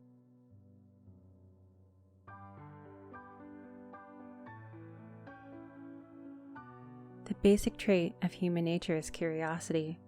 It's what defines us as a species. No matter what part of our beautiful planet we live in, we always look to the skies and wonder, admiring the vastness of the cosmos, and asking about our place in this magnificent world. Could we really be alone in the emptiness of space? A small spark of life that went against the natural order of entropy? Or are we just part of a greater scheme, just a tiny cogwheel in a world far more advanced than us? We asked ourselves these questions, but we never sat back and thought if we were prepared to receive real answers. Alas, our romantic view of the universe could be forgotten under the terror of the horrific truth. I guess H.P. Lovecraft was correct from the start. In his cult classics, he wrote about gods, so powerful and terrible in nature that they dreamed the world into existence and created humanity as a toy to pass their time through the eons. But we were lucky. We were so small, so useless to them, so insignificant that they didn't even care to look down to us puny mortals. Should they ever choose to, though, humankind would be reduced to ash in the blink of an eye. Sometimes I think that the man had true visions of reality outside of our blissful ignorance and wasn't writing fiction, but history. But I'm getting ahead of myself. I'm an astrophysicist. I work for the European Space Agency, or ESA for short. I would like not to reveal my name for the sake of remaining anonymous, but I'm pretty sure I will be discovered sooner or later after posting this. Since my university days, I wanted to be a little different, so when everyone chose their thesis fascinated by galaxies and nebulas, I decided to work on more subtle things. I specialized on voids. These are dark places of the world with very small number of galaxies inside them. I figured out that it would be the future of research, since I would have less competition. Most people want to study stars and quasars either way, so I had an open field and lots of opportunities to discover. After graduating, I started to study the Boots supervoid, and to this day, I am still working on that project. It's a huge void with a diameter of 330 million years long. Voids occur naturally throughout space, but it is really rare to see an emptiness so big hosting only around 60 galaxies, when statistically there would be at least 2,000 of them, hence the name supervoid. I remember the day I started to realize the truth. It was my first day back to work after a well-earned 1-month summer vacation. Me and my team had been observing a galaxy inside the supervoid. The galaxy had a strange tendency of dimming and lighting back up every few weeks. But every time when it got brighter, it lost some of its luminosity, never fully returning to its former glory again. That night, the galaxy was nowhere to be found. My colleagues hadn't noticed anything. We had agreed that they would go on with their personal projects and that we'd look the measurements over that were taken while I was on my leave, together, on the day of my return. But of course, the measurements read nothing. It was like the galaxy wasn't there in the first place. Like it just dimmed out of existence. But whole galaxies do not disappear like that. We composed a relatively short paper stating our findings and we started working on a theory, discussing what could be behind this strange situation. In a few days, I was contacted by the big dogs themselves. It was NASA. A trip was scheduled in minutes, and in 2 days' time, I was in a briefing room where I was about to learn that all my theories about the Boots supervoid were wrong. Before anything else, I had to sign a contract swearing my complete secrecy about the issue. I was burning with curiosity, so I obliged. You probably have heard about the theoretical civilization types. A scientist asked me. Of course I had. The Kardashev scale is a ranking system of intelligent beings based on what amount of power they have command over. The maximum is thought to be type 3, with beings being able to control the full energy potential of the galaxy they inhabit. Humans were ranked a lowish 0.7, not even being able to take advantage of our planet's output. I nodded at the scientist and he continued. Now imagine a civilization so evolved that it has transcended even that extraordinary limit. A species so advanced that it can manipulate and absorb multiple galaxies in their entirety. This is what we are dealing with here. It looks like the Boots void isn't empty, but in fact full of life. The beings living in this area of space are so powerful, they absorb and use anything in their path. This is the sole reason why the Boots supervoid exists and appears to be so vast and empty. I shook my head in disbelief. Such a concept was nearly inconceivable. Only a god could reach such power, because God is the only description I could give to them. And there was more to come to my troubled mind. Have you ever had contact with them? I naively asked. I knew that our audio waves barely left our stellar neighborhood, but I hoped that we may have received and decoded some of their messages. They transmit in thousands of wavelengths, but their language is so advanced that it seems to transcend the limitation of time. They speak to the past, the present, and the future simultaneously.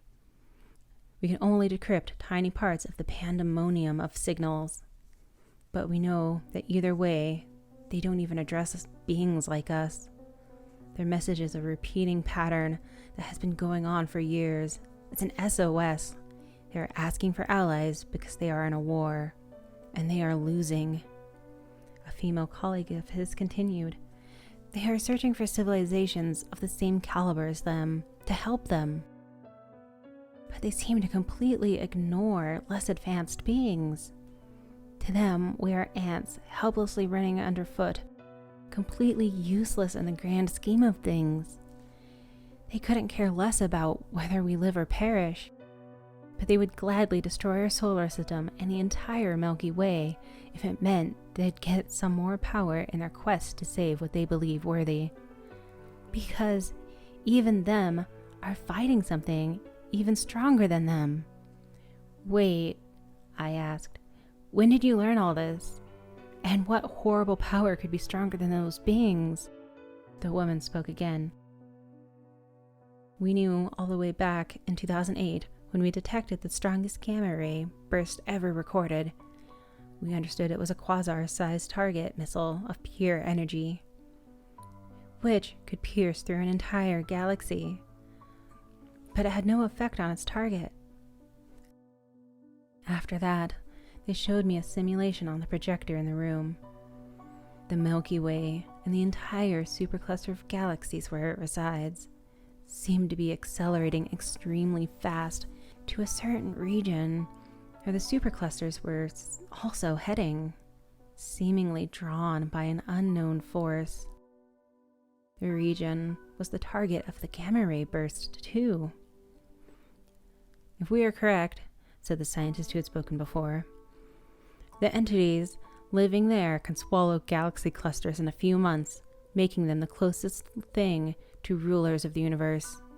But it seems this is exactly what they lust for, and the stronger they become, the faster our inescapable doom.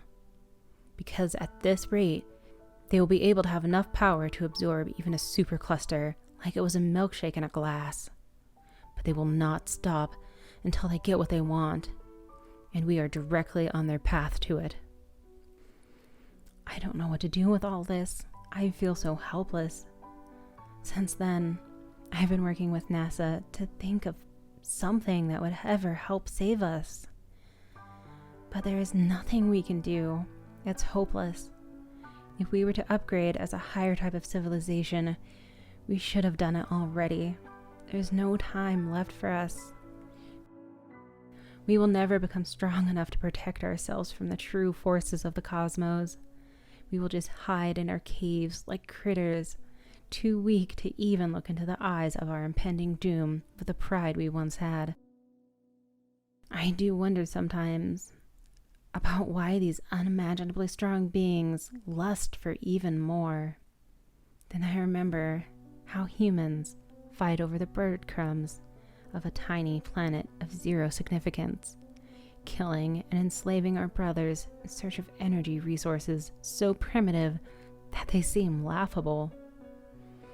But it seems that everyone desires power, and the more you have of it, the stronger the addiction. I can't even imagine the level of ambition when the prize is the total dominion of the world. I've sworn secrecy, but I have to break the silence.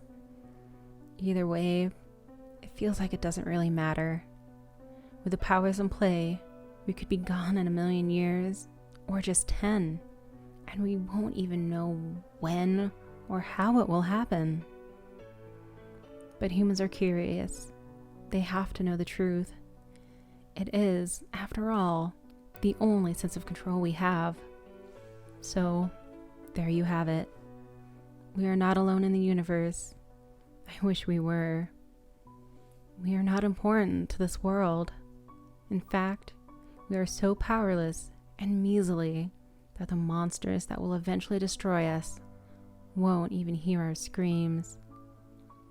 So the next time you look up to the skies, pray. Pray that to the gods of the universe, we are so insignificant that they never fix their eyes upon us. Pray that we will never be important enough to gain their attention. It's our only hope of surviving just a bit more.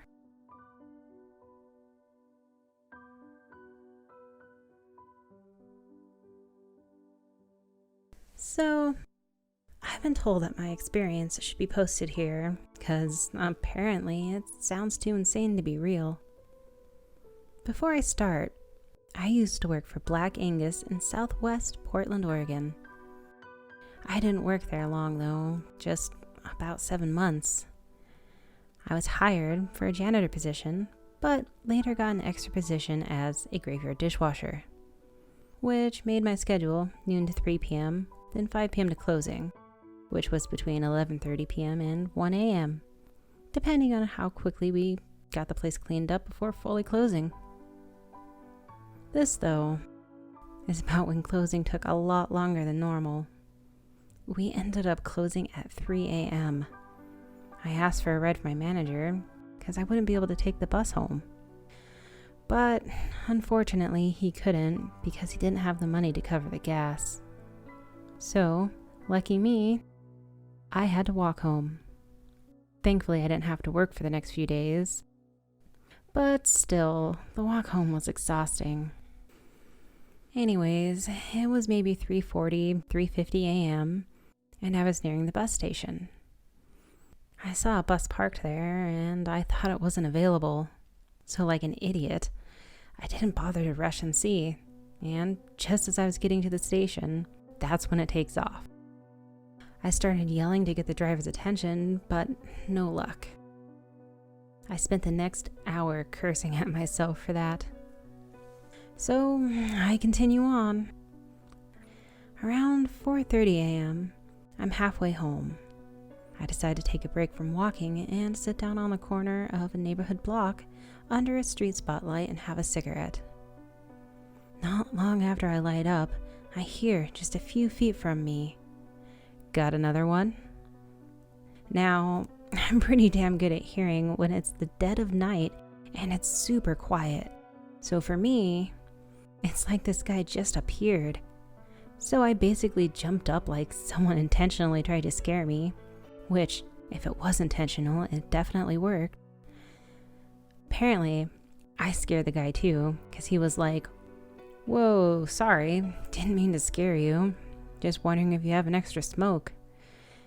And while it took me a minute to calm down, I eventually responded, "Yeah, sure, where the hell did you come from?" He tells me he was sitting there before I arrived. I tell him about my long walk from work and whatever, and he gives a logical reason. "Maybe you were so tired from that walk that you just didn't notice me."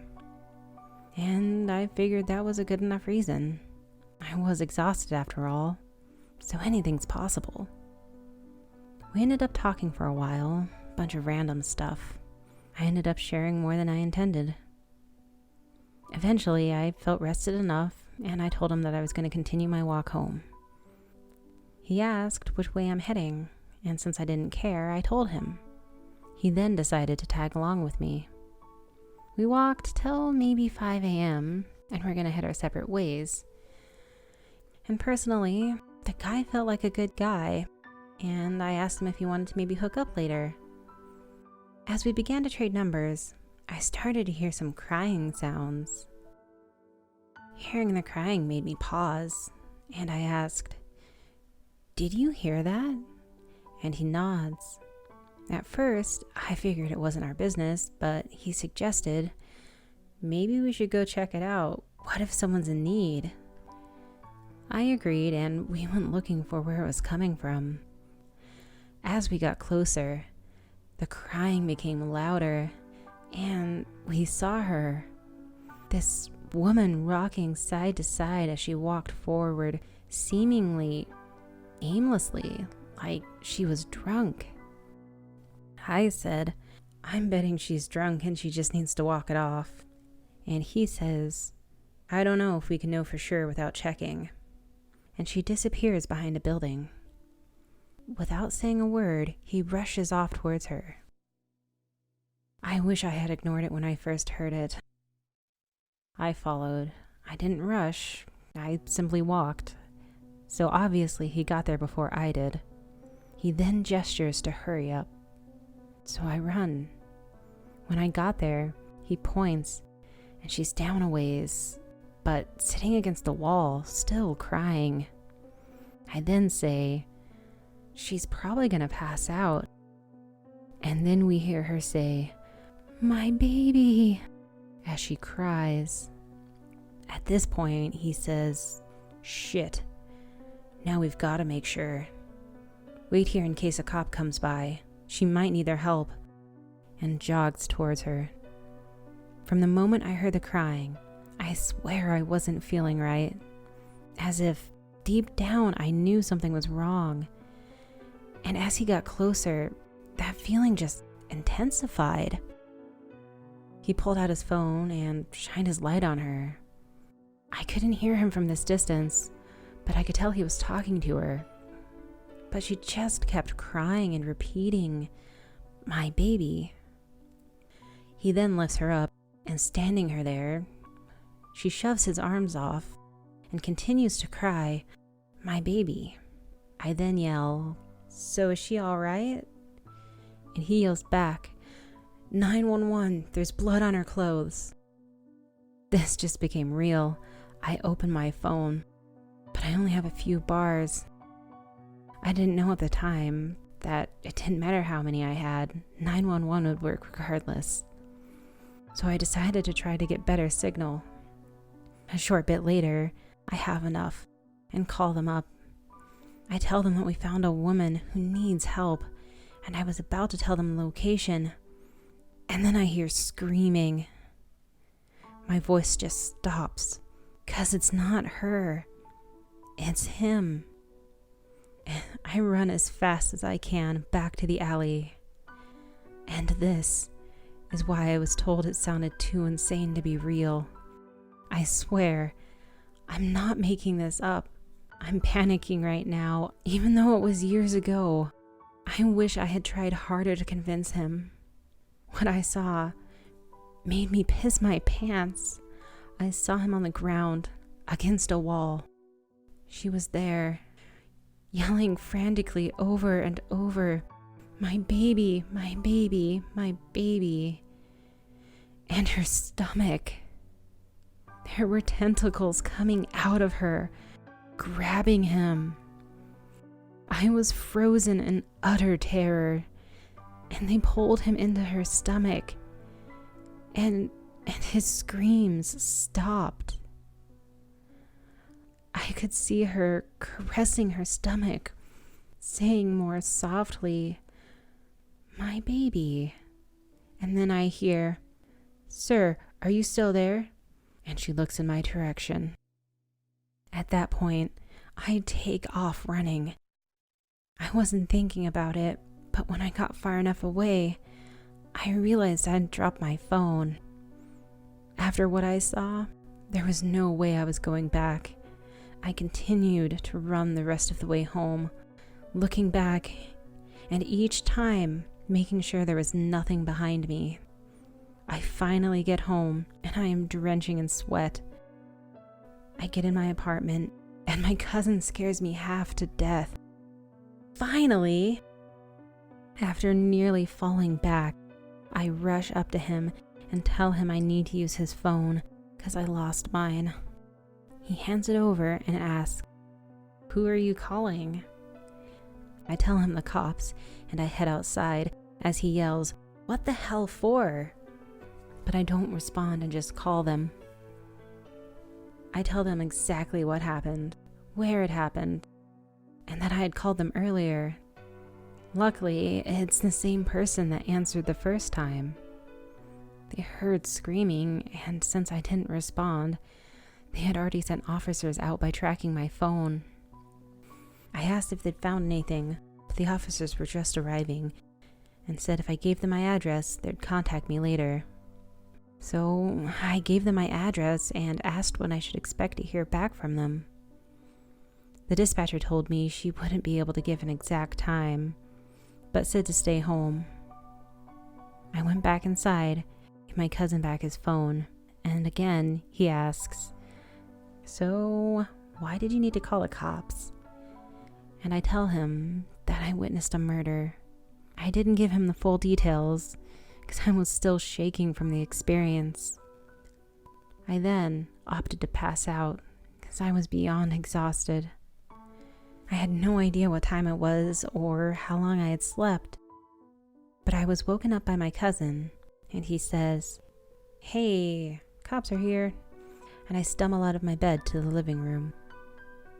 There are 2 cops waiting for me. I'm so tired that I say, "Hi," in a groggy tone, and ask what they found. They ask me, "Were you intoxicated when you called?" I give them a look like I'm being accused of something and say, "No, I wasn't drinking. I was exhausted and on my way home." And I told them the rest. They tell me there was nothing at the scene besides my phone. I ask about the dispatcher because she heard the screams, and it certainly wasn't me. But they didn't believe me. Apparently, there wasn't anything to suggest a murder had taken place, and later they kept probing me to see if I was under the influence of something, or just trying to get attention. I swore up and down what I saw was real, and I saw someone die. Then they say, "Maybe it's because you were so exhausted you hallucinated the whole thing." And I just gave up. Eventually, they hand me my phone. Then I remember that guy I had met had given me his phone number, and I told them to check the number. But it didn't matter. They wouldn't listen. To them, I was either high on something, imagining it, or trying to get attention. I have since never gone back to that location where we first found the thing. Right now, I don't even live in that same state anymore, but I'm still haunted by the screaming and the repeated words, "My baby." If you ever hear crying and later hear, "My baby," just run. Seriously, just run.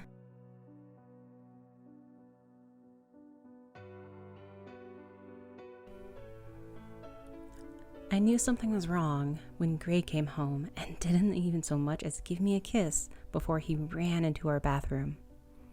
Obviously, the first thing I did was run after him, knocking on the door after finding it was locked. "Is something wrong, dear? Are you sick? I thought you'd be out fishing for a few more hours," I asked. Greg's response made something inside my skin crawl. "Everything's all right, lovely." I heard his voice respond, in a tone far too chipper for the look of sheer panic I saw on his face when he sped past me. "What's for dinner tonight?" What did you catch?" I tested the doorknob, finding it locked. "Oh, I'm sorry, I didn't catch a damn thing." Gray gave the most hollow laugh I've ever heard. "How about you make some of that delicious lasagna? I've got quite the appetite." "Is everything okay in there?" I gave the doorknob another pull, only for Greg to pull it open a few inches and poke his head through. Everything about his expression was wrong. His smile was as wide as it could physically go, but his eyes were filled with terror. "Everything's fine," he said before slamming the door again. "I wasn't born yesterday. Something was very wrong." But I chose to go get dinner started instead of pursuing the matter further. He looked all right, except for his eyes. I figured he might have gotten sick from pounding too many beers at the lake and just didn't want to tell me, even if he went about it in the most unsettling way. When the lasagna was in the oven, I went back to check on Greg again. He was still barricaded in the bathroom. I knocked before saying, "Greg, do you need something?" I heard a muffled sob before he responded. "Everything's fine. Are you making some green beans too? I'm famished." Now I knew this was something more than just some bellyache because of cheap beer. I grabbed a pin off my side table and began prodding the lock. "Greg, you're not fine. Whether you like it or not, I'm coming on in," I snapped. "No, please, it smells like a sewer in here, darling. You really don't want to do that. Stay out. Go make dinner like a good wife." "Greg, you better hope you're dying, because if you accuse me of being anything but a good wife." I felt the lock pop and shoved the door open, taking one step inside before nearly slipping in a puddle of blood. My husband was sitting on the toilet, clutching a dripping razor between his fingers. His lips were cut up and oozing red, his right cheek slashed open to the molar, giving him the most sinister of exaggerated smiles. I gasped, running to his side. "Greg, Jesus Christ, what happened to you?" Greg dropped the razor, and with a distorted scream, he grabbed onto his lower jaw and yanked down to reveal what was inside of his mouth. It looked like some sort of bug, silvery in color with spiny, thin legs burrowed right under his teeth. It had gotten a grip on his tongue, swallowing it down right to the base. Just as I was finally getting a good look, Greg's mouth slammed shut, taking off the tips of the 4 fingers that were between his teeth. Tears sprouted at the corners of his eyes as he dropped his hand, cradling his maimed fingers against his chest. "Oh my God, Greg, we've got to get you to the hospital," I said, although I made no attempt to get the phone. What the actual hell was in my husband's mouth? "Dear," Greg swallowed, his eyes leaking more tears. "Everything's fine. I think the lasagna is burning. How about you go tend to that?" I shook my head. "Is that thing controlling what you say?" Greg nodded before he made a pained gurgle, blood squirting out of his slashed cheek. Whatever that thing was doing inside his mouth, he was in the worst kind of pain. Jesus Christ. I picked the razor up off the ground. Can you open your mouth, or does it control that too? He shook his head to the negative, another spurt of blood coming from his cheek, and Greg nearly fell off the toilet. It took all of my strength to drag Greg into the bedroom. Finally, I managed to get him on the bed before I held up a finger. I'll be right back. Don't you move a muscle, I said before I ran into the kitchen. I did take the definitely burnt lasagna out of the oven before I grabbed the knife block and a wooden spoon. When I got back to the bedroom, Greg was looking pale, his unmangled fingers clutching onto the quilt so tight I swore it was going to tear. All right, we've got this, dear. We've been through worse, right? I lied as I set down the knives. Bitch, don't you cut me. I flinched as Greg screamed at me, bloody spittle landing on my cheek. And you know Greg would never call me a bitch. Don't you even know my name? I said as I started going through my knives. Butcher's knife wouldn't be precise enough. I wasn't going to take the risk of accidentally killing Greg while cutting out this little thing. You don't need one. You need to listen and do what I tell you to do. What was worse was hearing this nasty filth coming out of Greg's mouth. And what you need to do is get the hell out of my husband, I snapped before I worked on prying his mouth open. It was harder than you'd think, and I nearly lost my fingers twice before I finally got the spoon in there at an angle to keep it open. The creature inside growled as I picked up a steak knife and began poking at it. It writhed and I heard an inhuman hiss before Greg's eyes popped wide open. He wasn't screaming with his mouth, but he was with his eyes. I bit my bottom lip until it bled as I began slicing through the legs it had embedded into his jaw. The legs were thin, no bigger around than a piece of straw, so it cut pretty easily. I got through all the ones on the right side before the spoon snapped. I jerked my fingers back in time to avoid getting my fingers chopped off.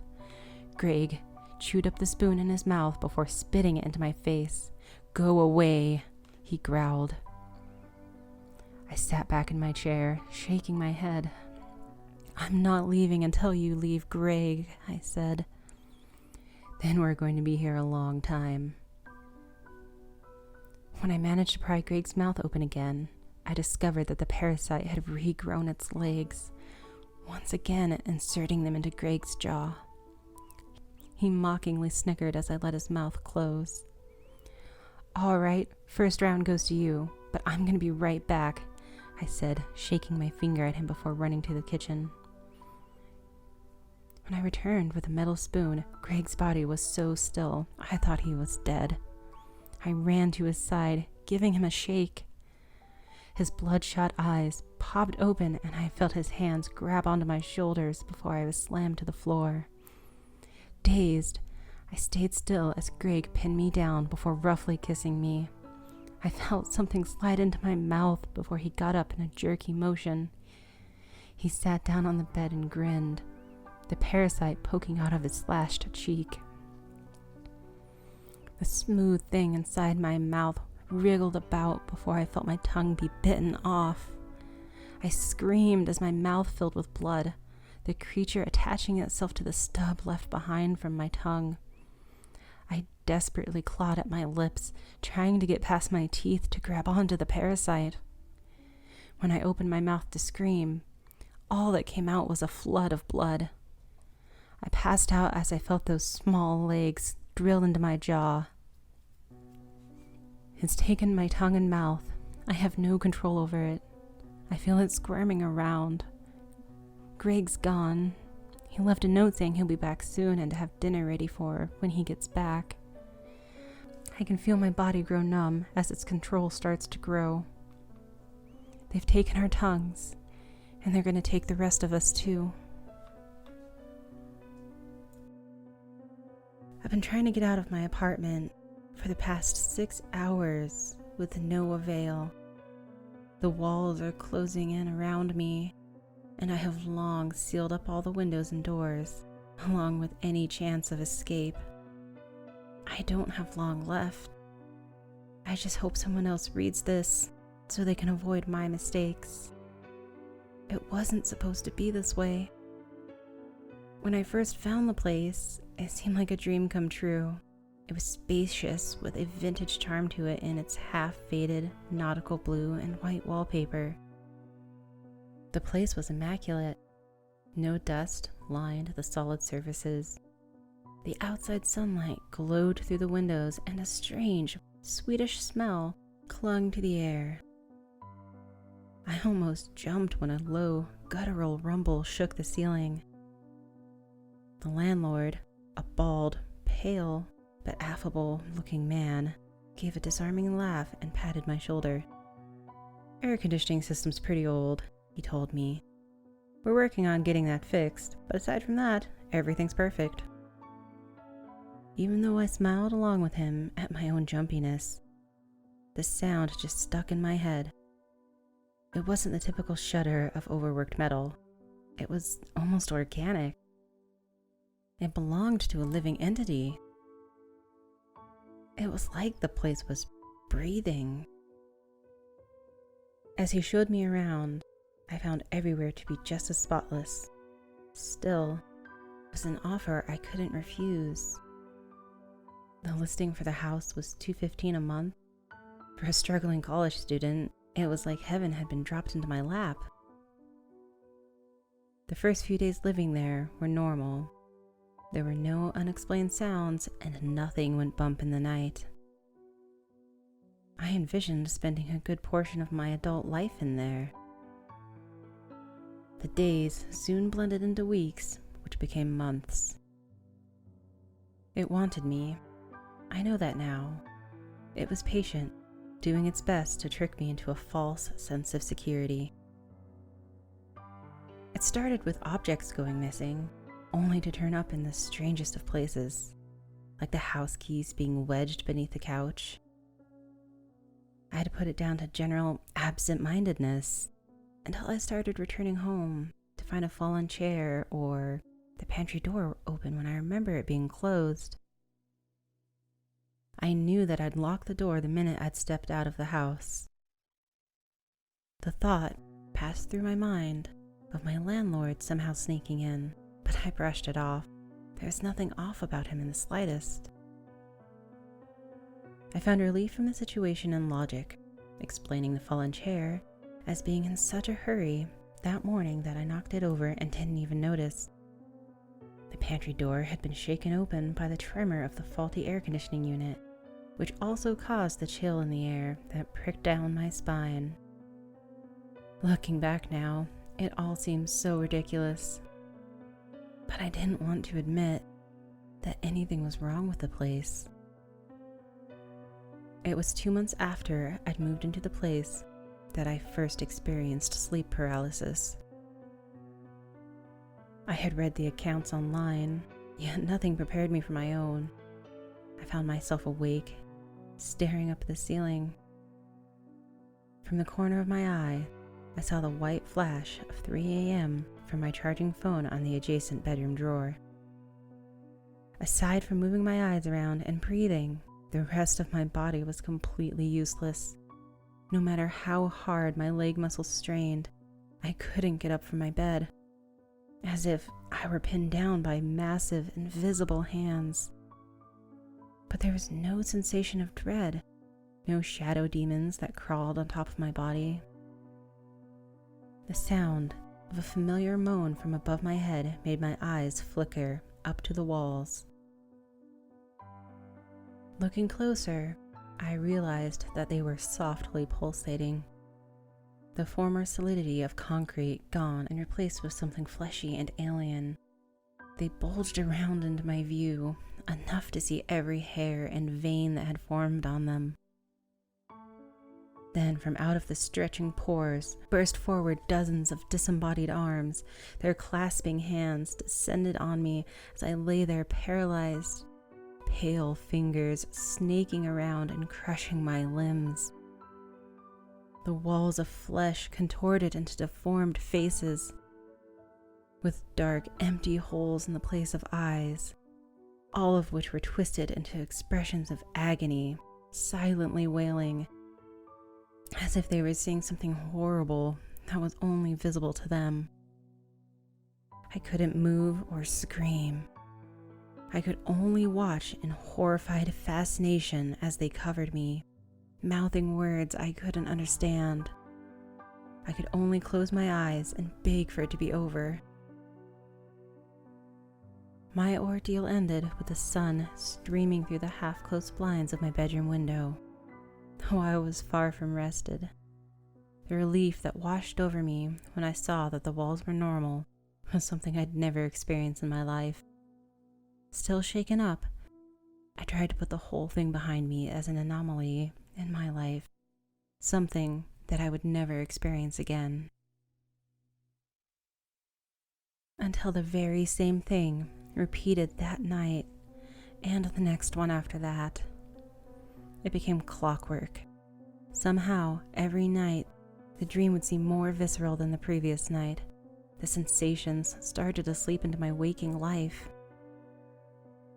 I would flinch and swear I felt a finger brush against the underside of my forearm when I had been scrolling down social media while laying in bed. Above the blare of music from my headphones, there would be something that sounded like someone whispering. Whenever I would turn around, I would always find myself faced by the smooth blue and white walls. I started to find myself afraid of the place I once considered home. I started seriously considering moving, checking up cheap listings online. I didn't even care if I had to share a house with multiple people again. It was preferable compared to this. There was some part of me which still wondered if I was being reasonable. The nightmares could have just been daily stress that had invaded my sleep and transformed into these horrific images. It was only last night that I knew I had to face reality. I had just settled myself in for another uneasy night, where the sound of lowered voices drifted into my still alert ears. My body instantly stiffened, preparing myself for another long, sleepless night ahead. That is, until I listened closer. The voices were coming from outside my apartment door. The speed which I propelled myself out of bed and to the front door would have left most Olympic sprinters envious. Ripping off the door chain, I burst through the front door, just in time to be hit in the face with a sudden, cool blast of air coming off a retreating body. Feet clattered down the hallway. "Hey!" I called out. My voice echoed ineffectually after them. The prowler was fast enough that they were already a vaguely humanoid silhouette racing down the hallway. But the flickering of ceiling lights allowed me a glimpse of their face, pale, bald head. On being illuminated, it jerked around in my direction and gave me the cheeriest smile, as if we had just encountered each other in the hallway. There was a strange relief about it. We maintained eye contact for a few more seconds before he disappeared into the night. Pain exploded upwards in my ankle and my knees buckled, sending me sliding to the floor, gripping my ankle and pulling it out from underneath. I saw a swollen, bluish-purple bruise in the unmistakable shape of a human hand. I didn't care about the lease anymore. I was moving out the next morning. At the very moment dawn broke through, I was already packing my bags. I'd leave some hastily written excuse along with the money I owed outside my landlord's door. I had no idea what was going on, but I never wanted to see him again. Once I had everything, I marched towards the door. It didn't matter where I went now. I just wanted to be free of this place. On reaching it, I stopped. There was no door anymore, only a blank space where it once stood. My heart pounding, I turned to the windows, only to find them gone as well. I scratched at them until my nails cracked and bled. but there was no sign of them being boarded up or sealed. It was as if the place itself had swallowed them back up into its walls. This brings me to my current situation. The air is so hot that I'm struggling to breathe as I type this. The only light in the room is from my laptop. The battery already draining, typing this up is my last hope. I'm throwing a light into the void in the dwindling hopes that someone might see it or understand what's going on. The walls are breathing around me. They edge closer around my body, to the point where my spine feels close to snapping under the weight. Condensation rolls off them like beads of sweat to join an evaporating mass in the part of my floorboards that are still solid. The carpets squelch with a boiling liquid that burns through the soles of my feet. The arms flail around me, descending from the ceilings to brush through my hair. In the faint light, I can see the mouths moving, still muted. After studying their lips for so long, I can understand what they're saying. Get out now. They keep speaking to me, trying to warn me, but I know it's already too late. Soon, I'll be melding alongside them as part of the nameless, hollow-eyed mass. One of the many unfortunate enough to step foot in this place, staring at my own severed limbs as they dangle down from the opposite walls. All because I couldn't bring myself to leave, even when the evidence was all around me. 7 hours. It's been 7 hours now, and I'm still trapped inside my apartment. If my story ends here, assume the worst.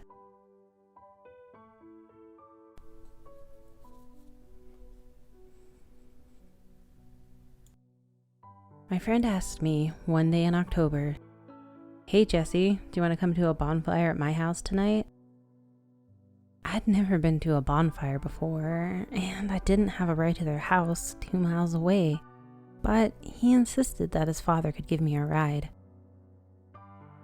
It was a very quiet drive, and he was acting a little shifty, but I didn't think anything of it. He had always been anxious and socially awkward. I didn't know his family well, but his father had never been much of a talker. "Is Mrs. Peterson going to be joining us? I heard she was." What I'd started to say was that she and Mr. Peterson were separated, and she was living in her mother's house, but based on the tension in Mr. Peterson's cheekbones, I cut my question short. "Nope, she's still at her mother's." I was quiet the rest of the trip, not wanting to crush any more eggshells underfoot. The truck's brakes squeaked as it parked in the gravel driveway. The house was just a few minutes away from the wilderness and deep pine forests of Oregon. Jacob led me to where the rest of the family was standing, to an enormous pile of wood in the backyard. "Whoa, looks like it's gonna be a big fire," I said anxiously. "How hot would this burn?" "They're always smaller than you'll think they'll be, but it'll do the job nicely." Jacob's father grinned. He seemed in a better mood. Jacob's 2 older sisters began throwing gasoline onto the wood, drenching it with highly flammable fumes. My tension rose, and I stepped a few steps away from the pile. This was looking like the forest may catch fire with this enormous blaze. Jacob, his sisters, and father stood back as well. Mr. Peterson lit a match. They all seemed strangely nervous and excited, but all I could feel was this tingling sensation of fear in my stomach and fingertips. "I've been looking forward to this," said Mr. Peterson slowly. The match flew from his fingers into the pile of wood. The pile erupted into an enormous fireball. A hungry, raging inferno devouring the offering of wood by these puny mortals. The heat was so intense I felt as if the skin on my face was shrinking onto my skull. Jacob asked me if I could sign off a merit badge for him, fire starting or something, and was particular that I put the date and time. Well, Jesse, they can be pretty finicky at the office, he stuttered out. One of his sisters began throwing log after log onto the fire in a frenzy, cackling all the while. Burn, burn, burn. At the last exclamation, she tossed one of the containers of gasoline straight into the fire, on the end closest to me. Nicole, no, Mr. Peterson yelled, but it was too late. The can exploded, sending a fireball in my direction. I fell backwards as I tried to run away, arm shielding my face from the greedy tendrils of flames. I got up and could see the force of the explosion had thrown several logs out of the pile. The sight that I saw in that fire will haunt me till my dying day. I saw a face upside down in the blaze. The woman's hair was aflame, and her eyes stared into my soul as her skin bubbled. It was Mrs. Peterson, buried beneath the wood, dead. The Petersons rose from their curled-up positions on the grass and looked towards me. They read the panic in my eyes and looked at the fire to see the horrifying sight. No, no, no, no, screamed Mr. Peterson. I thought he was mourning his wife until he looked up with tearful eyes towards me. You've seen too much, kid. You were supposed to be our witness that we were nowhere near that house fire. He wasn't making sense, but he was advancing on me, determined. Jacob and his sisters slowly moved to surround me. I'm sorry for what I'm going to have to do to you, kid. We can't let you leave. My eyes shifted to all the faces in turn. They were all in on it. That told me all I needed to know. I hucked the remaining gas can at my feet, over my head and into the fire. And the fireball sent everyone cowering. Like the destructive outburst of an angry deity. I didn't flinch. I had to get out of here before they killed me.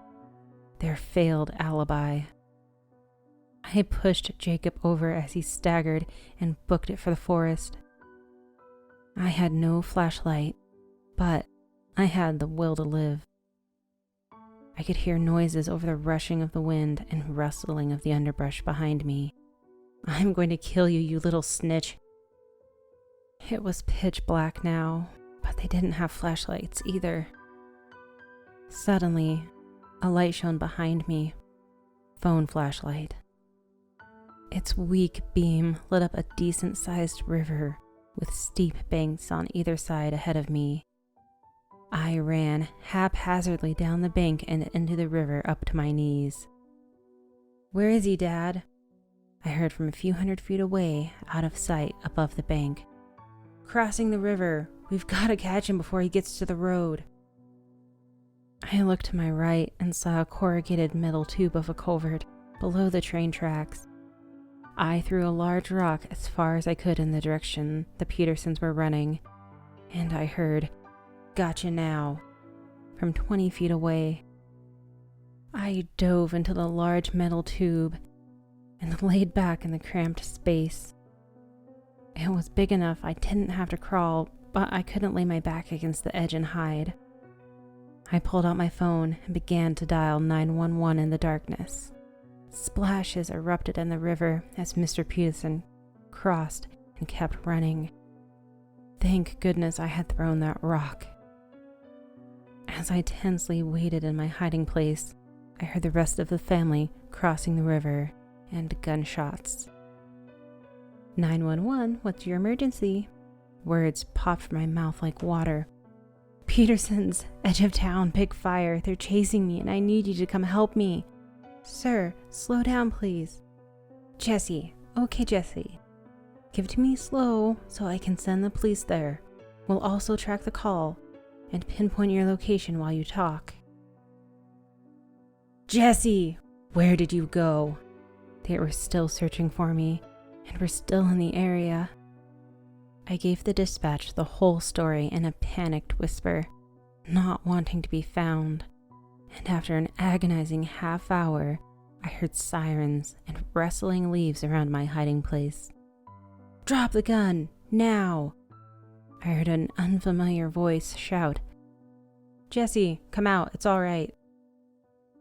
I approached the house to see the whole family in custody, the fire put out. The paramedics on site immediately wrapped me in a blanket, which is when I noticed my shivering. I stared into the distance and spoke to the paramedic nearest me. "They wanted to burn down Mrs. Peterson's mother's house and then plant her burnt remains in the house." The older man had no idea what I was talking about, but nodded silently to keep me talking. "I was supposed to be their alibi. They had me sign some merit badge paper as evidence. I was here at this time, and therefore, if they were suspected, they could have evidence they were here." I collapsed and sobbed into the man's shoulder, and he seemed startled, but held me close as I processed it all, eyes squeezed closed. After several long minutes, I looked up to see the Petersons being pushed into police cars. Their eyes told me that I would pay someday. They were driven away. After the trial, I never saw the Peterson family again. My parents relocated to a different state for safety, or at least peace of mind. I now live on my own, far away from that bonfire, from those woods, from that family. I still look over my shoulder for familiar faces who wish me harm. I would tell you where I live, but you never know who may be reading. Better safe than sorry.